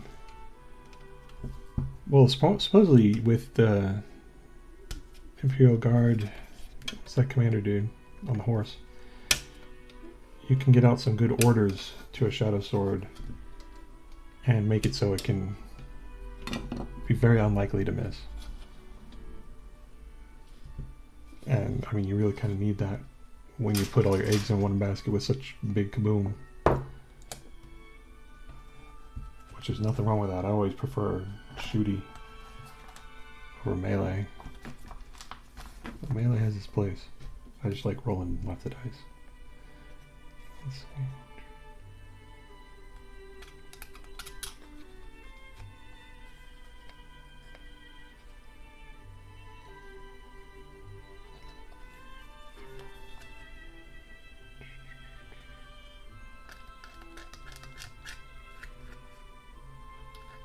But like with the things with 40k being focused on so much terrain and the Stalingrad, an army like Imperial Guard, you don't really get to excel in the area where they should excel, which is range. You know, they should be able to put a pounding on people as they come in,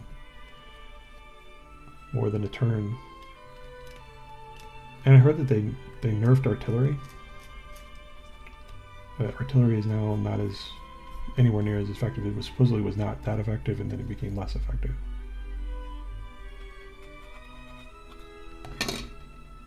Wow. I haven't even played a game with the Imperial Guard yet.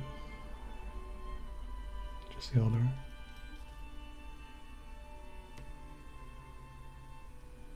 It was when the Eldar were really crazy with swapping out dice. A ton of dice with Eldrad Uthron.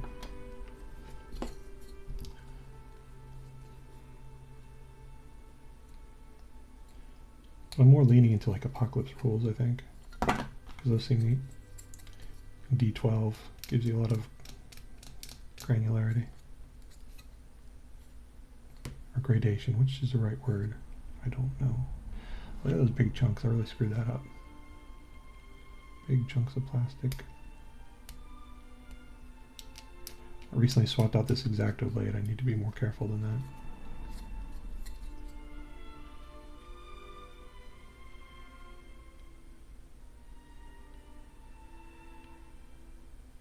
Oh really? 2s? How could they get up to 2s? That's hardcore. I mean, yeah, if you could hit on twos, I would lean into that. Well, I mean, unless I wanted to keep my friend I was playing with, but if I was playing against a computer in a board game or something, or, you know, for Imperial Guard, I would lean into twos for artillery pieces. Dang. I mean, I have some good artillery bits upstairs.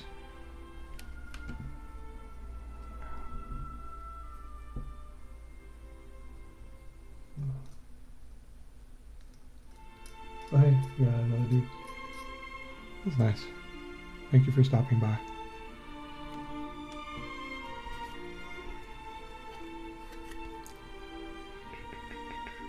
Although I'm probably going to have to wrap up in maybe an hour, depending. Got dog stuff to do.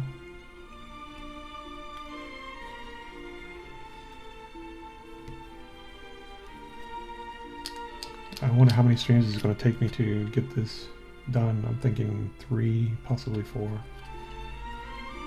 Because apparently a lot of it is decoration once you get the main body assembled.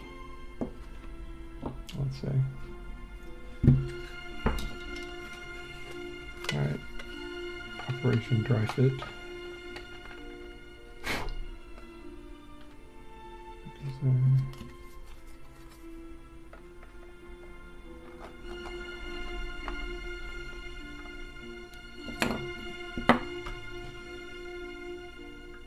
This goes in the top, right there. I think that should be the key. Yeah, that one first.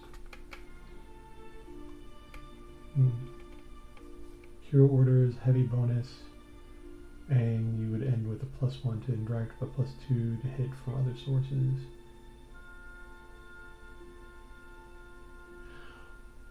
Well, that's the thing that they say as a game, it's not a lot of fun just to deal with a whole bunch of indirect fire. You can kind of understand that. And a lot of people, you know, treating it, you know, if you treat it as a game, that's less fun. But then it's sort of like if you're going to have a game you don't want indirect fire to that scale or whatever, then you're sort of catering to it with this preponderance of models that way. It's like putting in all these flyers that they have and all these heavy flyers, heavy ordnance, but then crippling them rules-wise when they should really be, at most, like off-board attacks. You know, you put them on the thing just to represent they're making their run, and then you don't ever see them again, which would be a waste of a model. But it sort of makes me feel like, oh, then you should focus more for like kill team scale, but several squads or something. All right. I don't know. Should I? I kind of want to do this one first. At least it'll give me some wiggle room.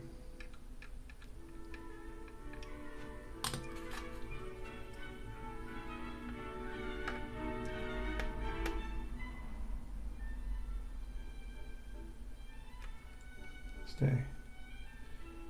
All right.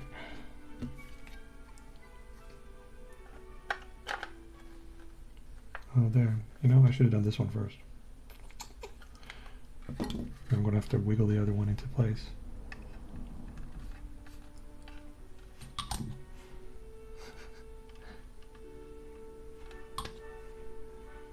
I hear this song and I think of 2001 or Looney Tunes.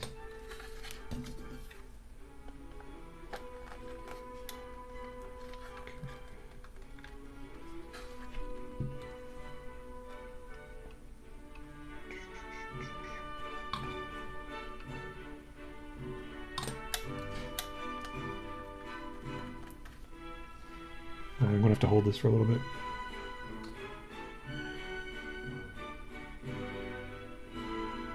Just to make sure it gets a good grip. Something this important, sometimes I'll use super glue or accelerant. But then you have like 10 minutes and you better get it right. Or 10 minutes, 10 seconds.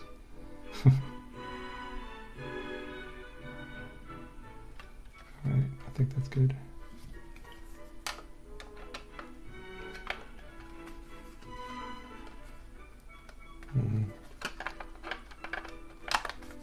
go. All right.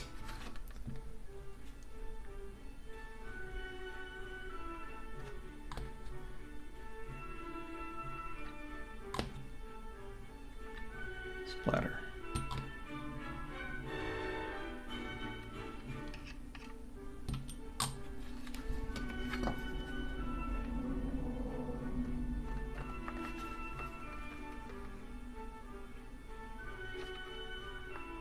Stick. Okay, I'm gonna hold this for a little bit. I need a straw for my soda. Stick. Stay. Drink.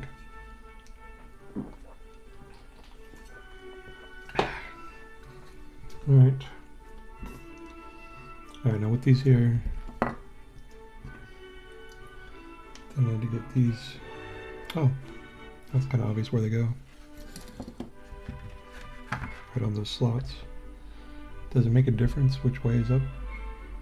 I think this is the bottom.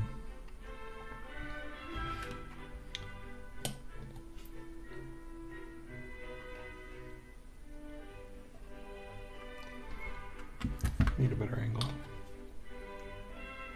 Yeah, there. Okay, that's the bottom.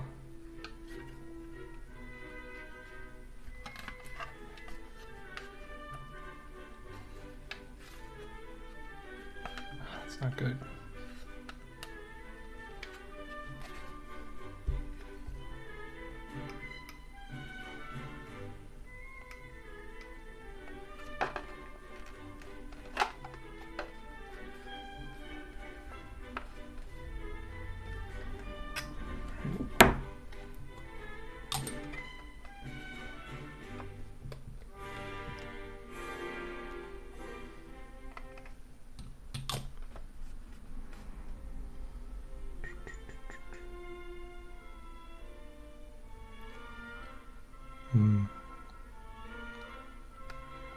Stay. One more swipe.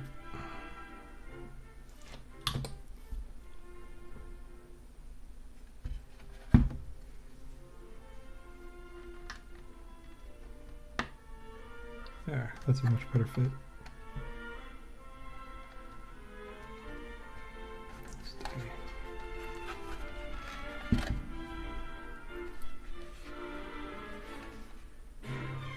That's better. Alright, now this bit.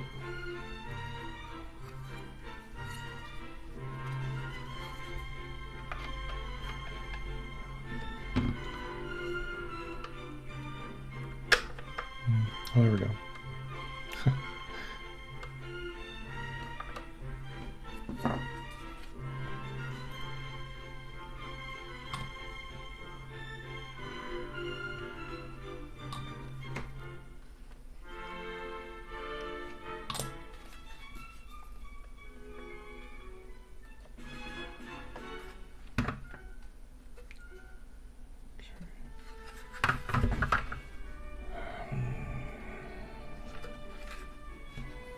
That looks okay.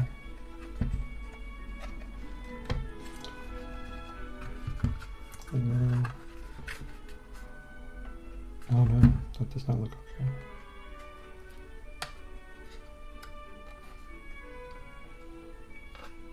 Stay. I gotta hold it for a little bit and then reglue it.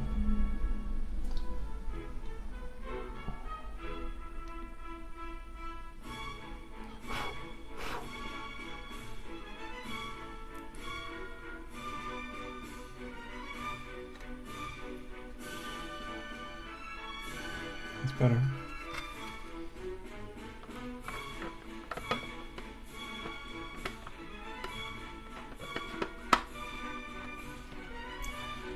That should work.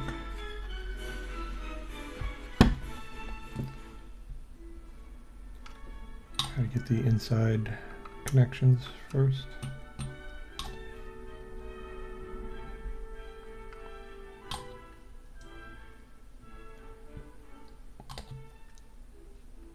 Alright, sweep.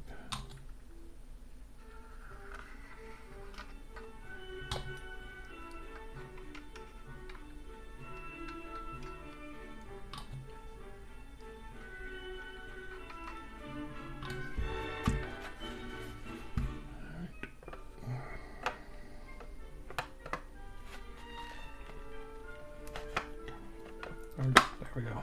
There we go. That felt nice and meaty. Kathak.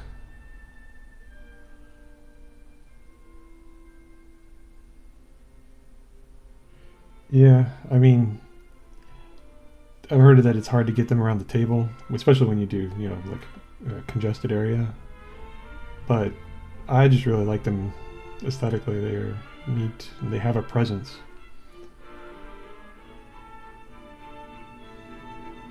Just a solid presence. Like that.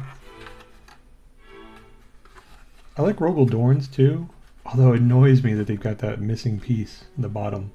I got some 3D printed pieces to replace that, but dang. The entire floor missing. Alright, that's so nice. It makes me feel good to see that. Like, I didn't entirely screw this up yet. Alright. So the engine compartment now. Let's see. That. That's one part. Where'd my clippers go? There.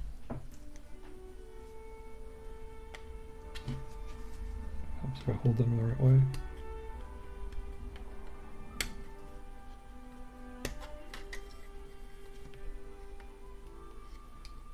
One's already clipped.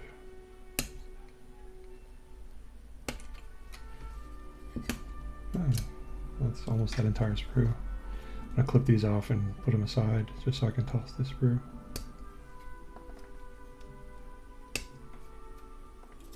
Do you guys keep your boxes? Because like for a time I was thinking of keeping the boxes of the figures, but it's like, well, you know, is there any value in doing so? I don't think so. Unless they, I mean, they look cool. But yeah.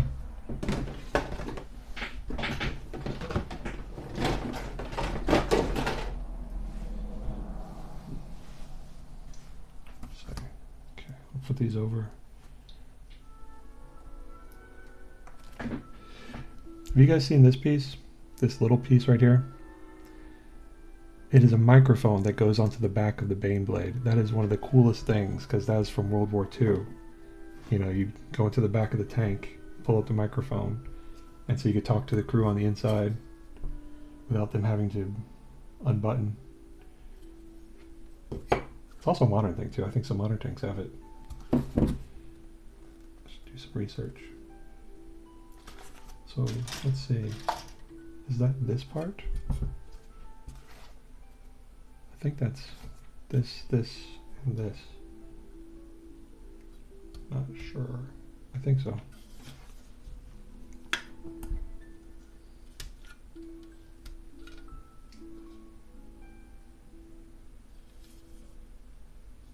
Yeah, Leviathan box was nice. That was a nice value.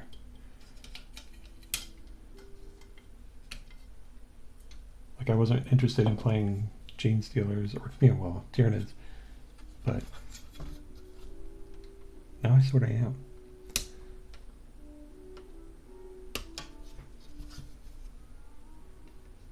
So yeah, I did keep my Leviathan box. I've been getting rid of like my smaller boxes because I don't have the room to keep them.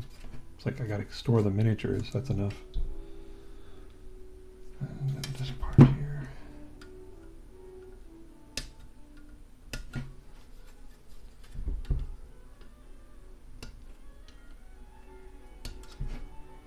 There. You guys do anything fun for the weekend? I got a dog training. That's what I'm doing.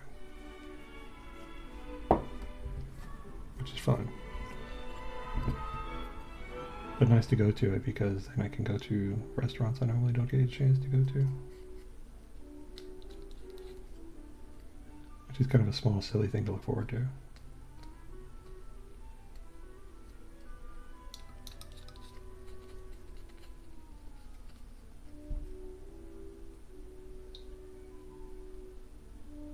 Lizardmen for fantasy are sweet. Those are nice. And some of their newish sculpts I really like. Like the... It's not Croxagore, it's Carnosaur? Carnosaur with the Saurus Old Blood is nice for Age of Sigmar. I've been putting them for Old World. Trying to. They're on my list of things to do.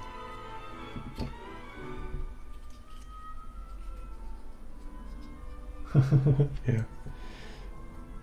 Tyranids have an appeal, but I was looking at their army list and they don't have many ways to counter armor.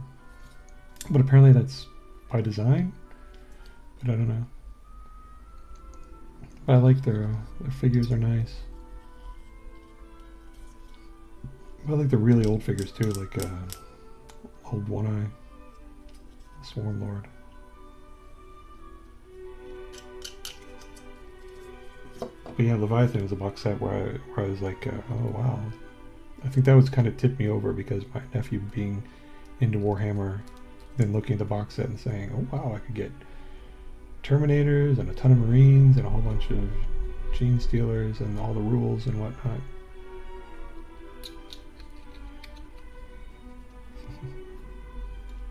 Let's see. I can still use a little bit.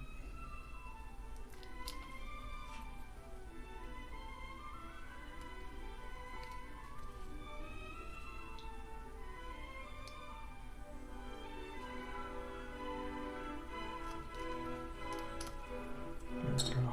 Let's see. I think I'm done with these. Is that it? Okay. So now this goes on the back. Let's see how this connects. This. Yeah, like that. That's relatively nice fit. Where best to glue? They go down there.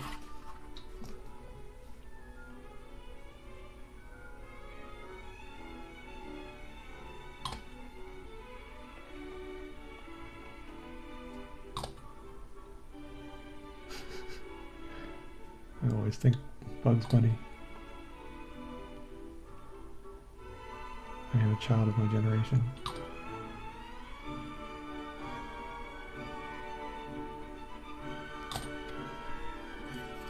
Alright. Stick. Stay.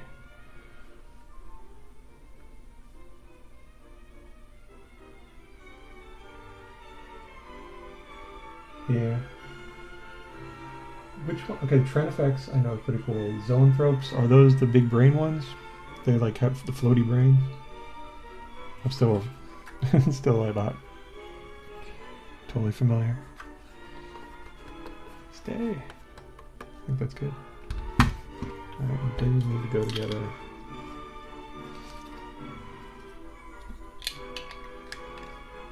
That's cool.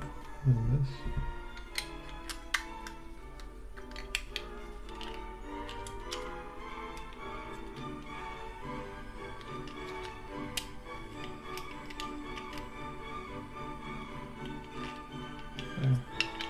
That up first.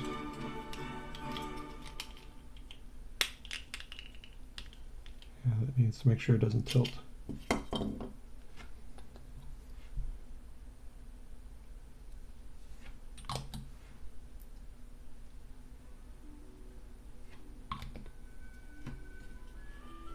Alright, get in there. Stick.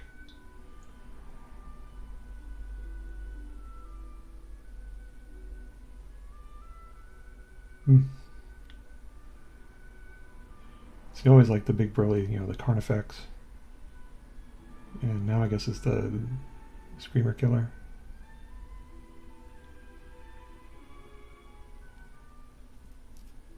Although some of my friends do the 3D printing, and one of them has a big one that's supposed to be the Harridan or something, their Titan equivalent. And that was very cool looking. See, and even so, its stats were like, its strongest attack was like strength 11 or 10, something like that. Maybe 12. Maybe it was equivalent to a las cannon. But I was like, dude, For a Titan, you should be hitting 18 to 20 strength. Or at least that's how I would imagine. Some sort of weapon. Alright. Oh, that'll go well. Fits snug.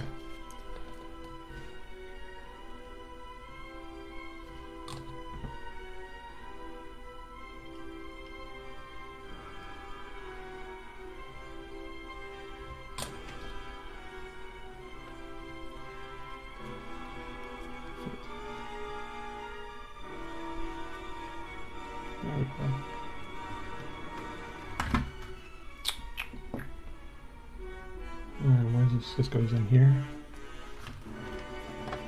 Oh, it's the power core engine. Feeds to that, to the treads. That's cool. Alright, so where will best to be to glue this? I guess along there.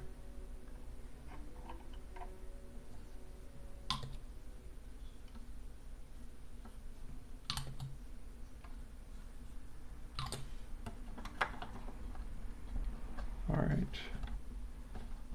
Stick.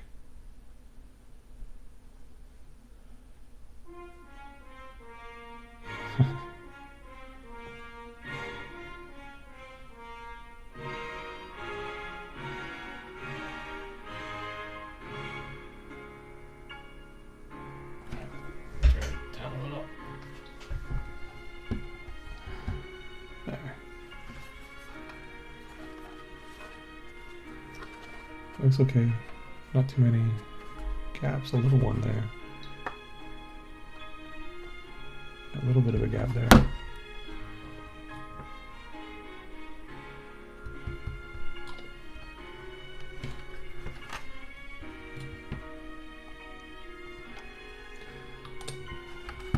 All right. Next page.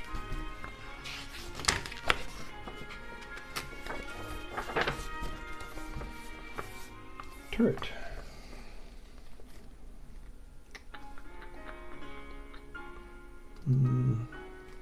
Let's see.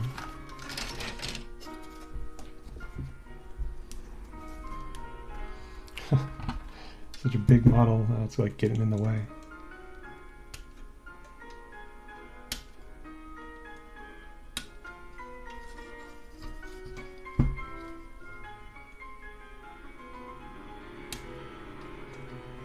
I think what really hurts Tyranids kind of in the long run, just for like people choosing them as an army, is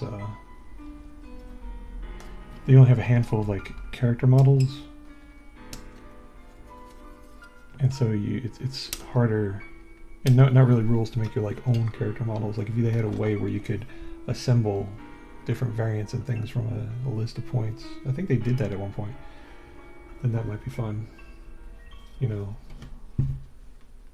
Way to make them your guys more so than the paint scheme.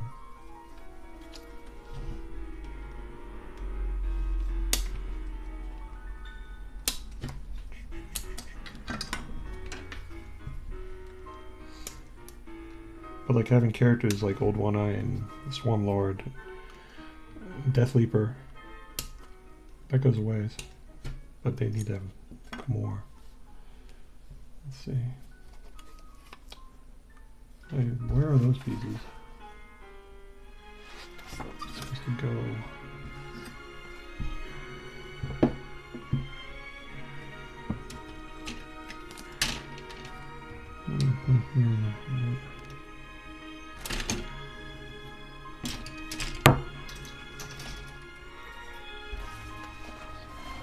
Can't find those. Looks like armor plates and one with a visor.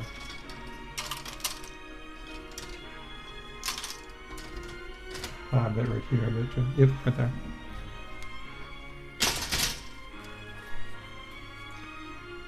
These are them. Should have known it would be on the weapons sprue for the volcano quake cannon. Yeah, see, that would be pretty cool. Like, you know, I remember you used to be able to do Marines like that way back when there was first edition with the compendium, And you could do some really horrible abuses. I mean, I was in a tournament ages ago. Oh, 110 gods. That's pretty awesome. But I was in this tournament ages ago when I was a sprogling. And one guy had made basically an army that was a handful of Marines. Back then you could buy artillery barrages. And it was, the math of it was stupid, where you could spend X points and then increase the radius, and there was no limit to it. And we were playing on 48 inches by 48 inches, and so he just created a barrage, which was like a strength 10 barrage, because back then strength 10 was the highest you could go.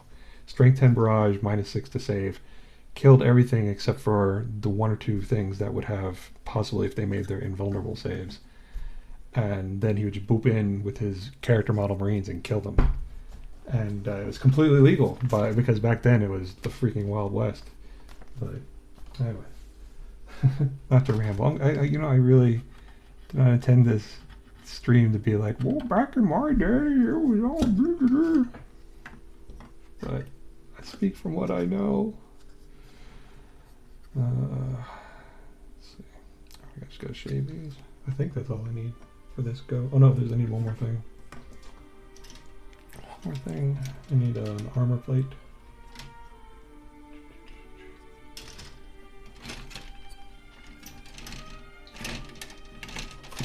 Let go. This one.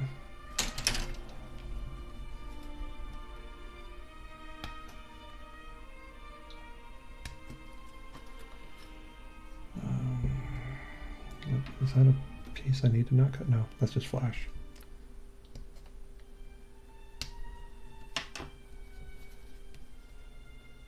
See,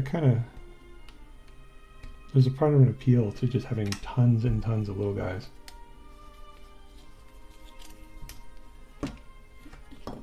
Like, I knew a guy who ran exclusively Gretchen in, I think it was 3rd edition.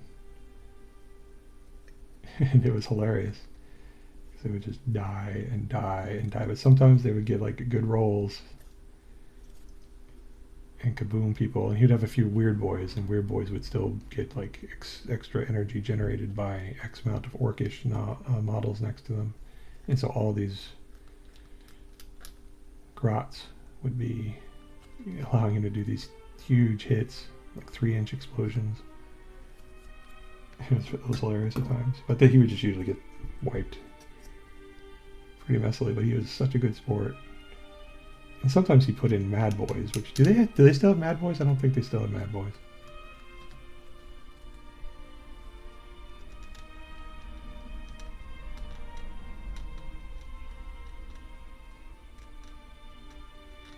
Oh, let's see.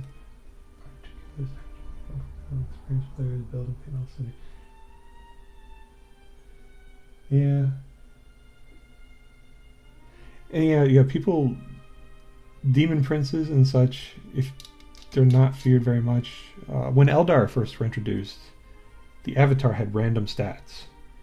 And it was sort of like that back in the day, where you rolled up their stats right before the fight, and you could get like toughness 10, which was at the cap at the time, or like the average was like toughness 8.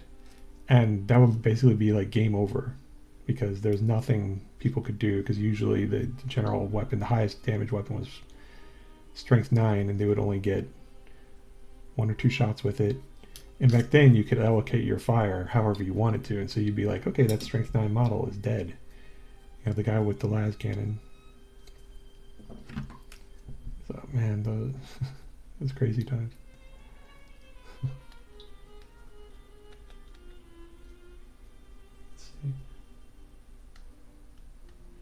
Have my core berserkers get outsmarted by a speed boy mob once whole army sent their transports in first.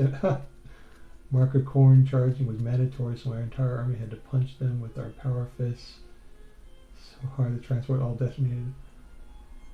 Oh my gosh, that stinks. Oh man. That's the thing, it's always like, with a melee based army, you gotta close that gap.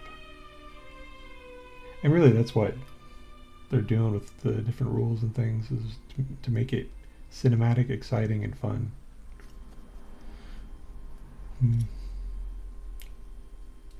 Well, they used to with the here I am going again. With the Eldar, wave serpents used to be completely invulnerable from the front. You could just drive them in and then drop off your aspect warriors or melee focused aspect warriors. Screaming or howling banshees and striking scorpions.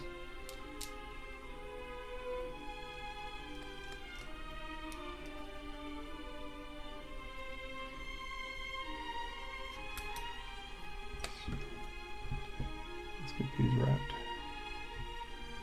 Oh, that's not good. I got a big chunk out of there. I hate when I do that.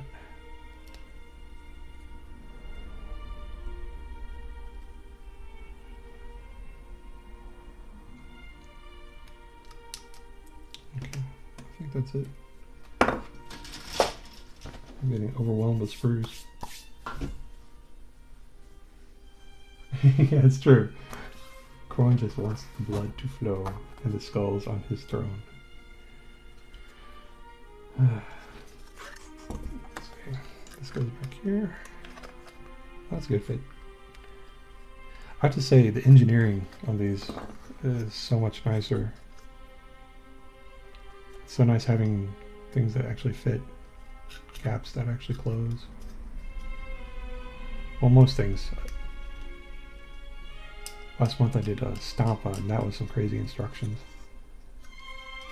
I used the annotated instructions, and part of it just said, "God help you." Just hilarious.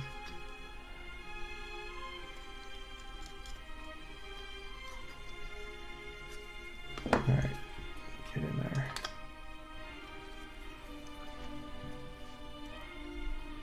Nice big glue surface area.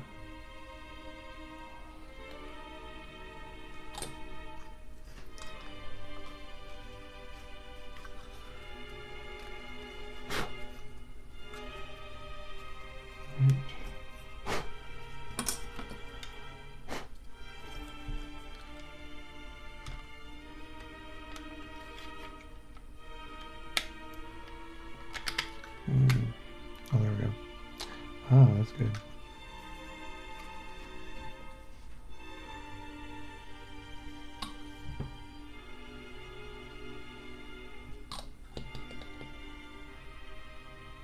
Yeah, I see that. I was thinking about it, and like I looked at the 8 tanks and I watched the video, and I was like, ah, that is a lot of stuff you got to do. A lot of stuff you got to do to change that.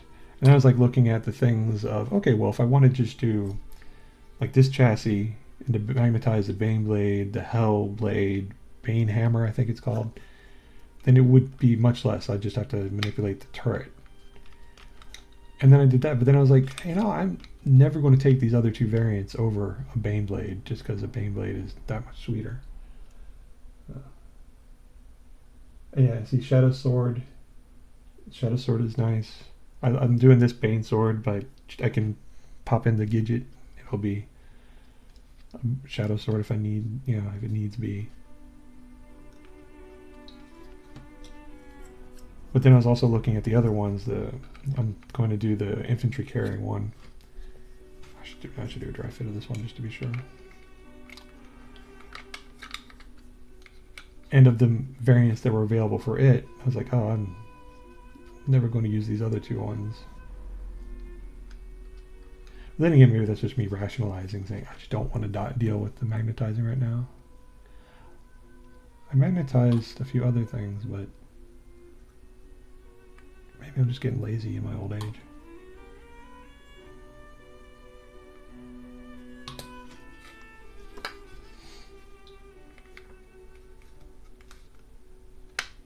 Get in there. Come on. There you go. Stick.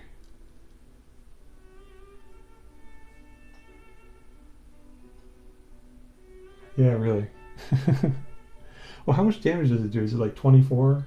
Like boom, one hit, 24? Is it 12 or is it something in between? There's a video online of a guy taking a stomp out for the first time and fighting a guy's Imperial Knight, and they do a round of melee, And he's like, okay, I got you with 2. You need to save. Like, okay, I did not save. He's like, okay, you took 36 wounds. Yeah, it was pretty hilarious. I was like, what?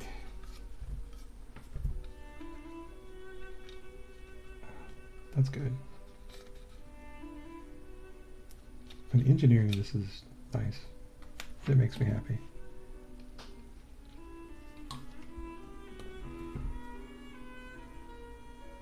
Well, yeah, that's the thing, is you really kind of need to just do that, is build for aesthetics, because the rules change. You should not chase a meta. You know? And that's why, like, my friend asked me, with the Baneblade of guys, like, well, you could just swap that out, and you could have a Hellblade if you want to. I'm like, no, because the Hellblade is ugly, and his gun is tiny. I do not want that tiny gun.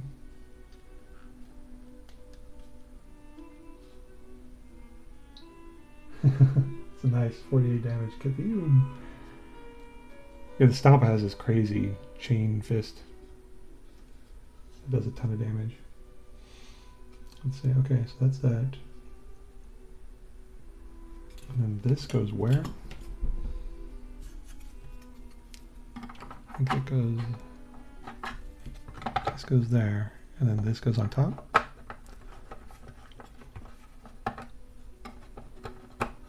No, I think this goes on top.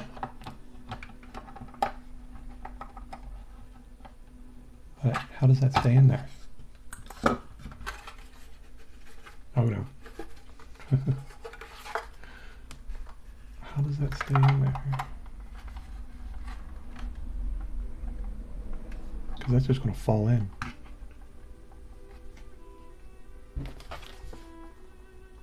Is there any hooks or anything? Or? No.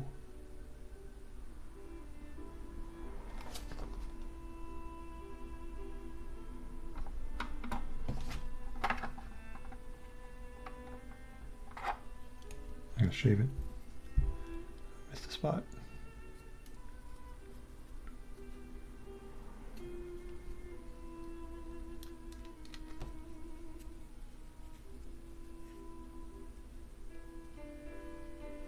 Yeah, las cannons are always nice. When did they make it so that the extra sponsons were free? Was that this edition or previous? Because that's kind of cool. Right. This is going to be kind of crummy. You know what? I might super glue this. But this does go on top of it. I need to make sure that this goes, yeah, this goes just right on top of it.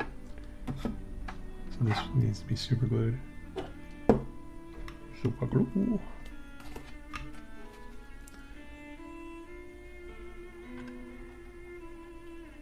Come on. A little bit of super glue. Spread it around. And then some accelerant. I need paper towel.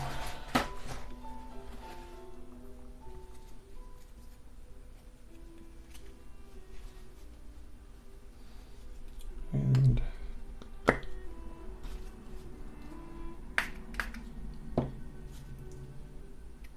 right, let's get this sucker. Stay.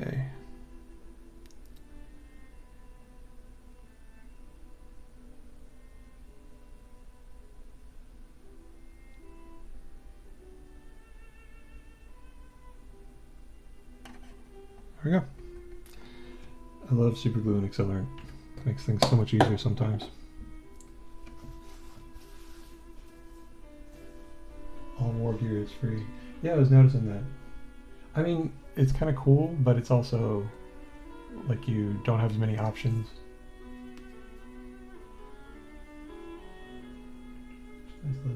Yeah, it does allow. Well, it also encourages you to put missiles on everything, because you can have hunter-killer missiles for free.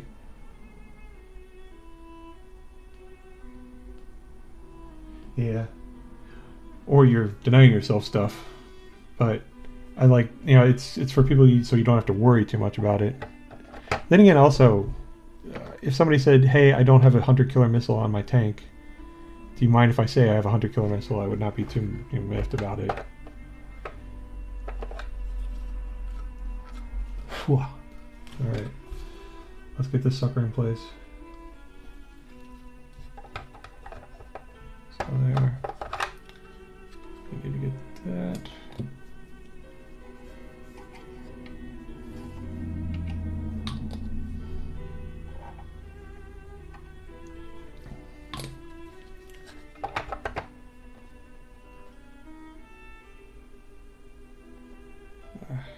There we go.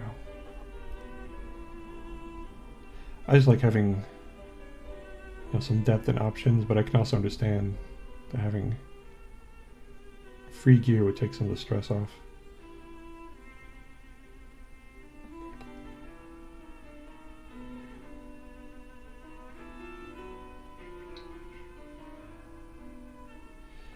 So someone was telling me that bolt action has a 40k equivalent rules that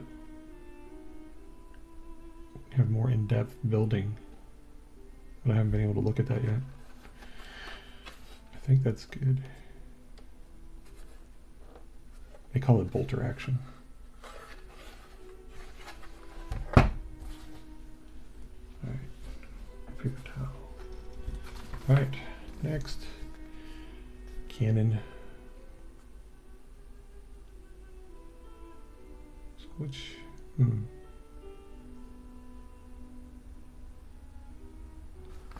sorry, there's the volcano cannon, there's the quake cannon. The only difference is it's got that nub.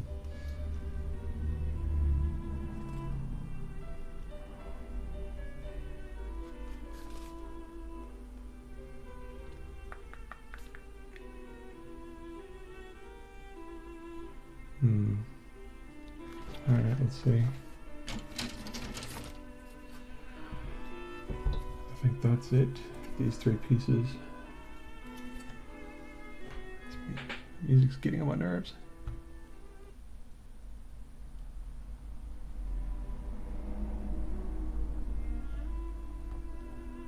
Gotta go.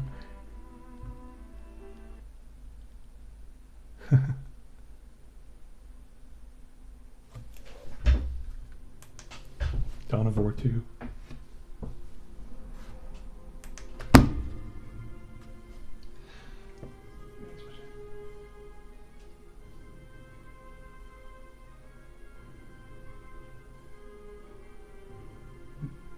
Plague Marines come with bolters.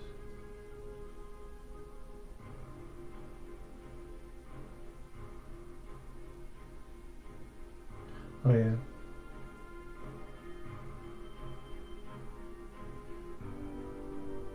Yeah, different weapons can make it slog.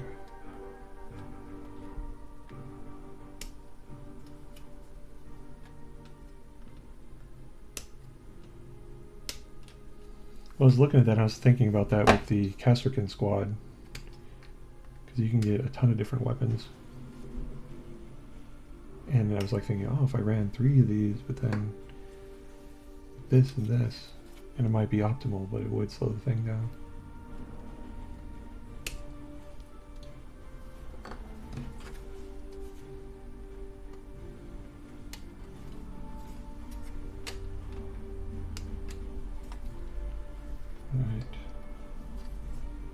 This nozzle.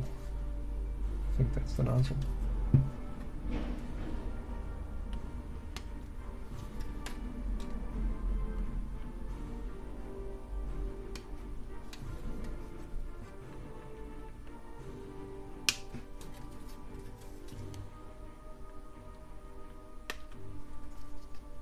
Alright, so that.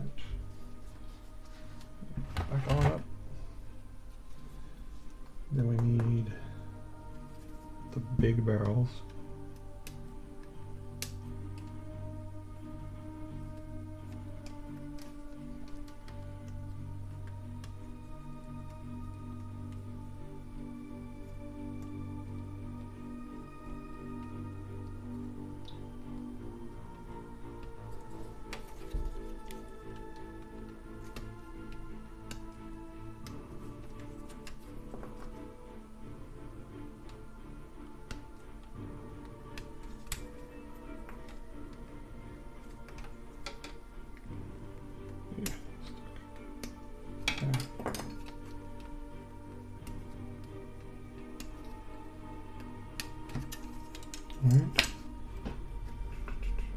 think that's all.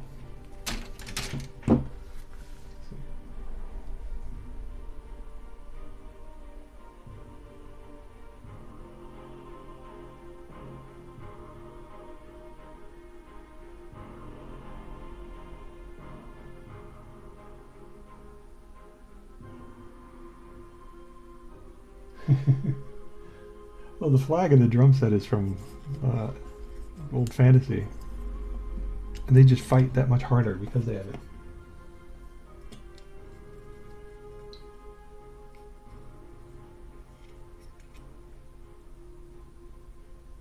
Yeah, that's what I've been converting some Sigmar, Age of Sigmar figures to Old World, and like some of the undead guys, they'll have a banner bearer and no musician. They'll have a champion, banner bearer, no musician. And I'm like, all right, so I'll cut a piece of another standard and like put little holes in it and make it a flute and put it on his belt. It's like that counts as he's a musician. That's him. But I like when, you know, I like having musicians though. I like the idea of people playing music, having a drum to march to.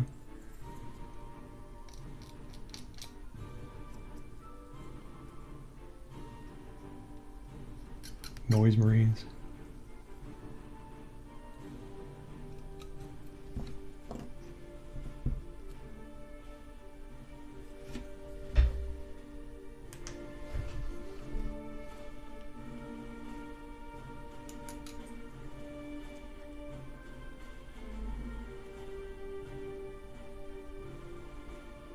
Yeah. Well, yeah, I think you'd have to have at least, well, I see it in units of 5 cavalry because it's just nice to have a flag flapping, but musician less so. But I think, yeah, a unit of 10 would be a good minimum.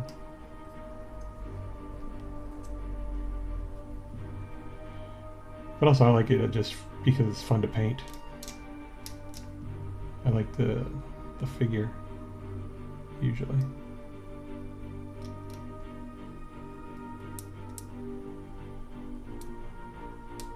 There was some pirate, long-drawn sailors, pirates, slayer pirates. And they had a guy with, what do they call him? An accordion. That was pretty awesome.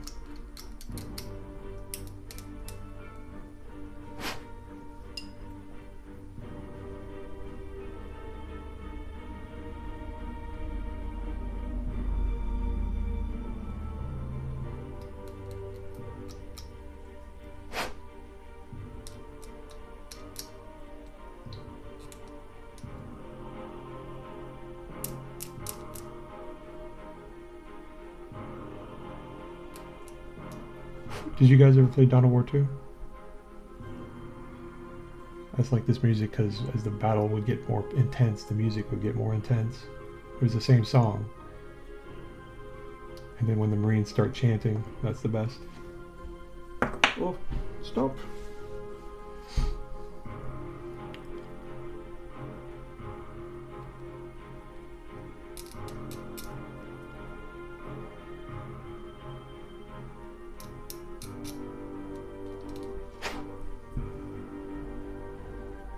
Yeah, really.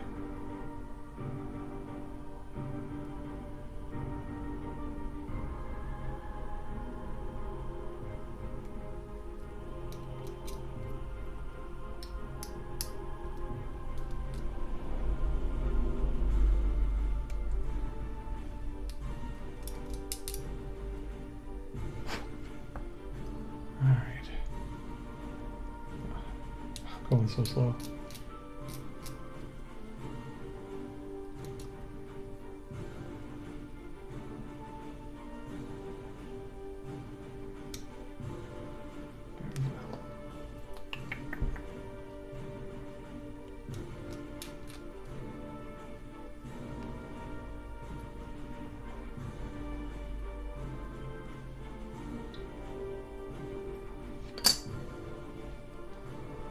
Let's see. A bit more, I think.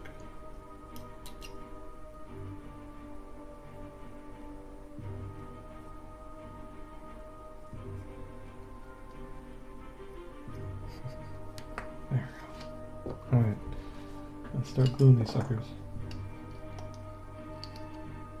So that goes there. This goes up here. Nice and sensible. Okay.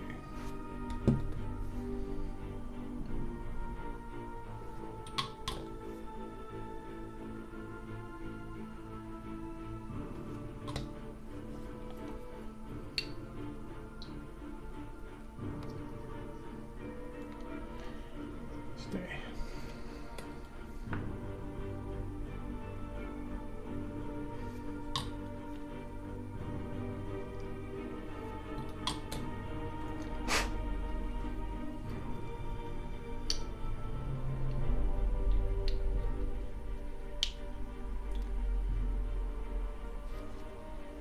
All right.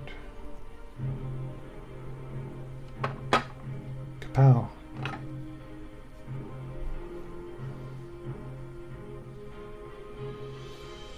I mean, I suppose you could make it the Storm Sword. What's the Storm Sword's shtick? Because it's got a short gun.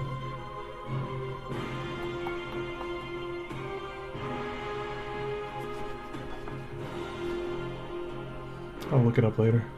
But I'll definitely make it so I can swap that cannon out. Maybe I will magnetize this a little bit. A tiny little bit. Just a smooch of magnetizing. Alright.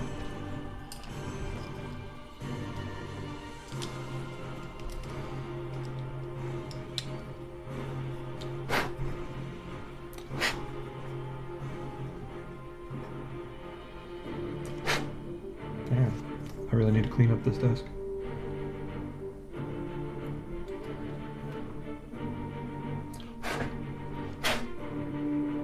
Something's inside there.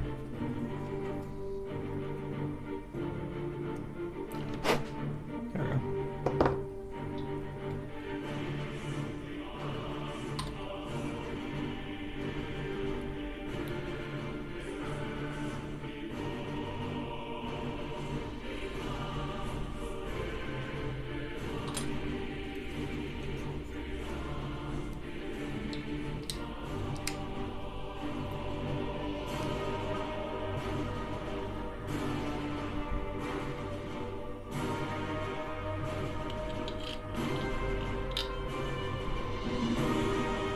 Oh, I forgot to put that on.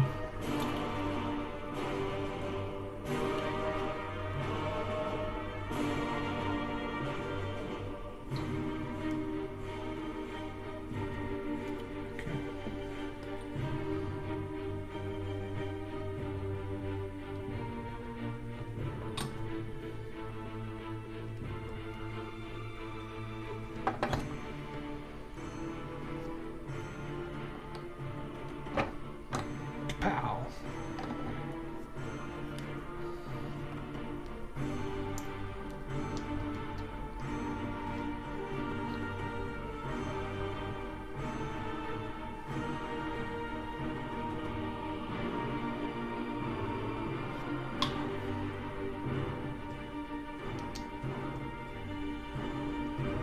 Oops, backwards.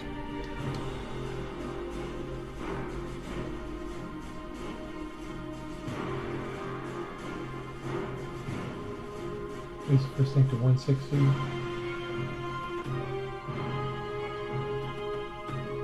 Huh. Yeah, because it's all the one same kit.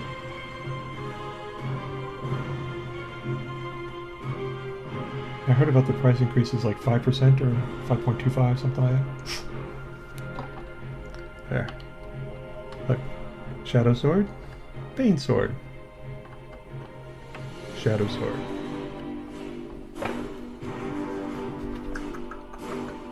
So now I gotta turn it down. Alright. So this I do gotta glue. That's gotta stay there.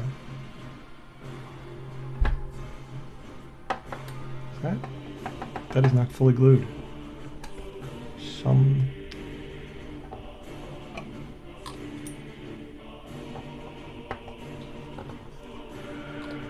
gonna hold this for a little bit.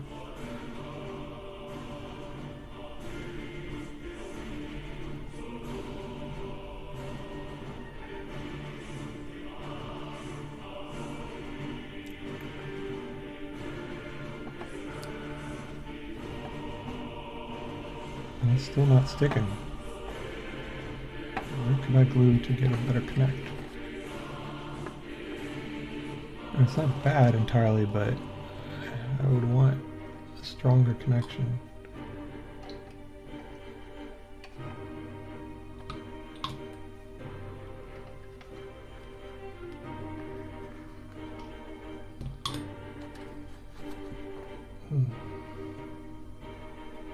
Really? Ah, jerks.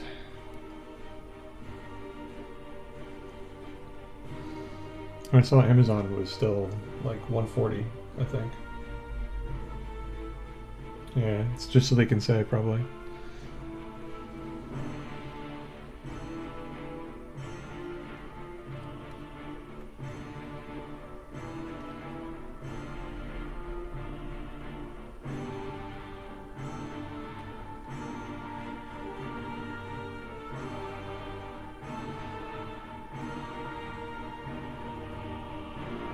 Yeah. And also, I was kind of surprised at how much prices have gone up in general. Especially since they went to plastic, you'd imagine that that would lower the cost of manufacturing. But to be fair, the sculpts are amazing now. Like, I put together the black coach, and that was like the best model kit I've ever put together. Everything just went together like that, and it was so beautiful. I was gushing at it during the whole stream.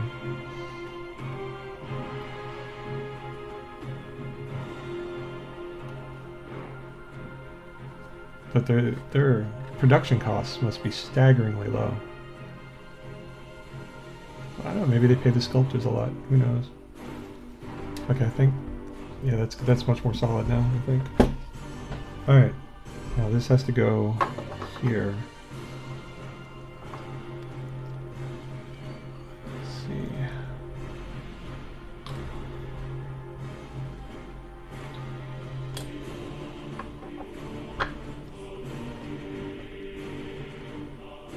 This for a bit. Thrill to glue holding action.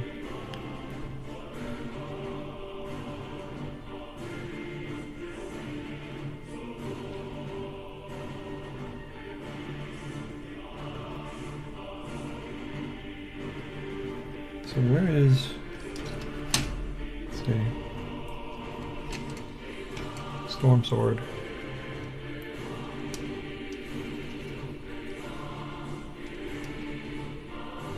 Yeah, you gotta imagine.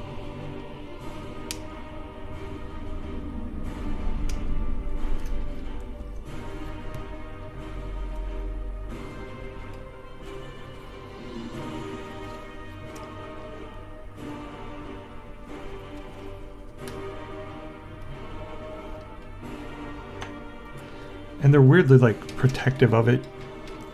Of like sometimes they'll have a manufacturing error. Like I got a box set of Lumineth guys, and when I got them, it was missing 2 sprues of the horses.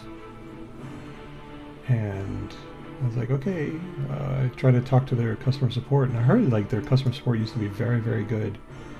They seemed really like leery of doing anything regarding it. It's like, dude, this is 30 cents of plastic, if that. Like I bought this thing from your place. See? Then again, it's really hard to prove that something is missing. Easier to prove it's defective. Because who knows, it could be under my desk. Secretly.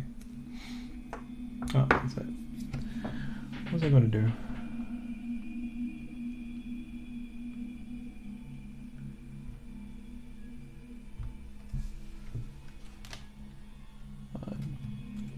Dark Tide, maybe. Yeah, Dark Tide soundtrack. That'll work for now.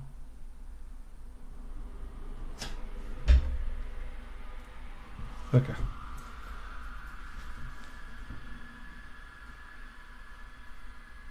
Yeah. I was just like, you know, I spent a fair amount of money, and then I was like, yeah, I'm not trying to scam you, man, for 4 horses. But I can understand, because they must have to face that in scale. Like, constantly. Alright. So I think that this will mostly be, I'll be done here, and then the next stream I'll just be decorating it, I reckon. Alright. It's there. Storm Sword. Kaboom. And then Banesword, Shadow Sword. And that's it. That's the difference. That's cool. I think that's what I'll do. I mean, heck, it might not. I'll have to see how it... where would be a good place to magnet?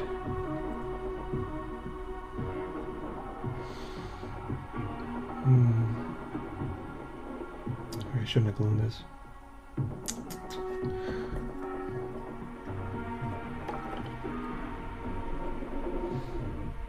You might not even need to.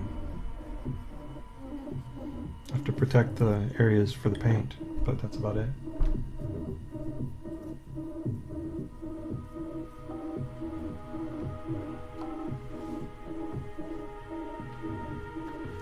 Alright.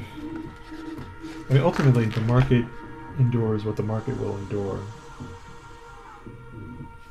But it doesn't make it suck any less.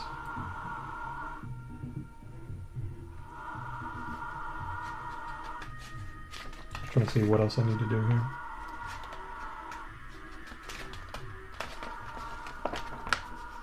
So yeah, it looks like the next couple of pages are just decorating.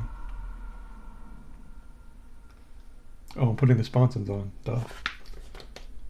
Alright. I think I'm actually going to call it there for tonight, guys. I really appreciate you hanging out and talking with me, because that's really awesome. I think I'm going to do one more stream where I'm just cleaning up and putting all the bits on.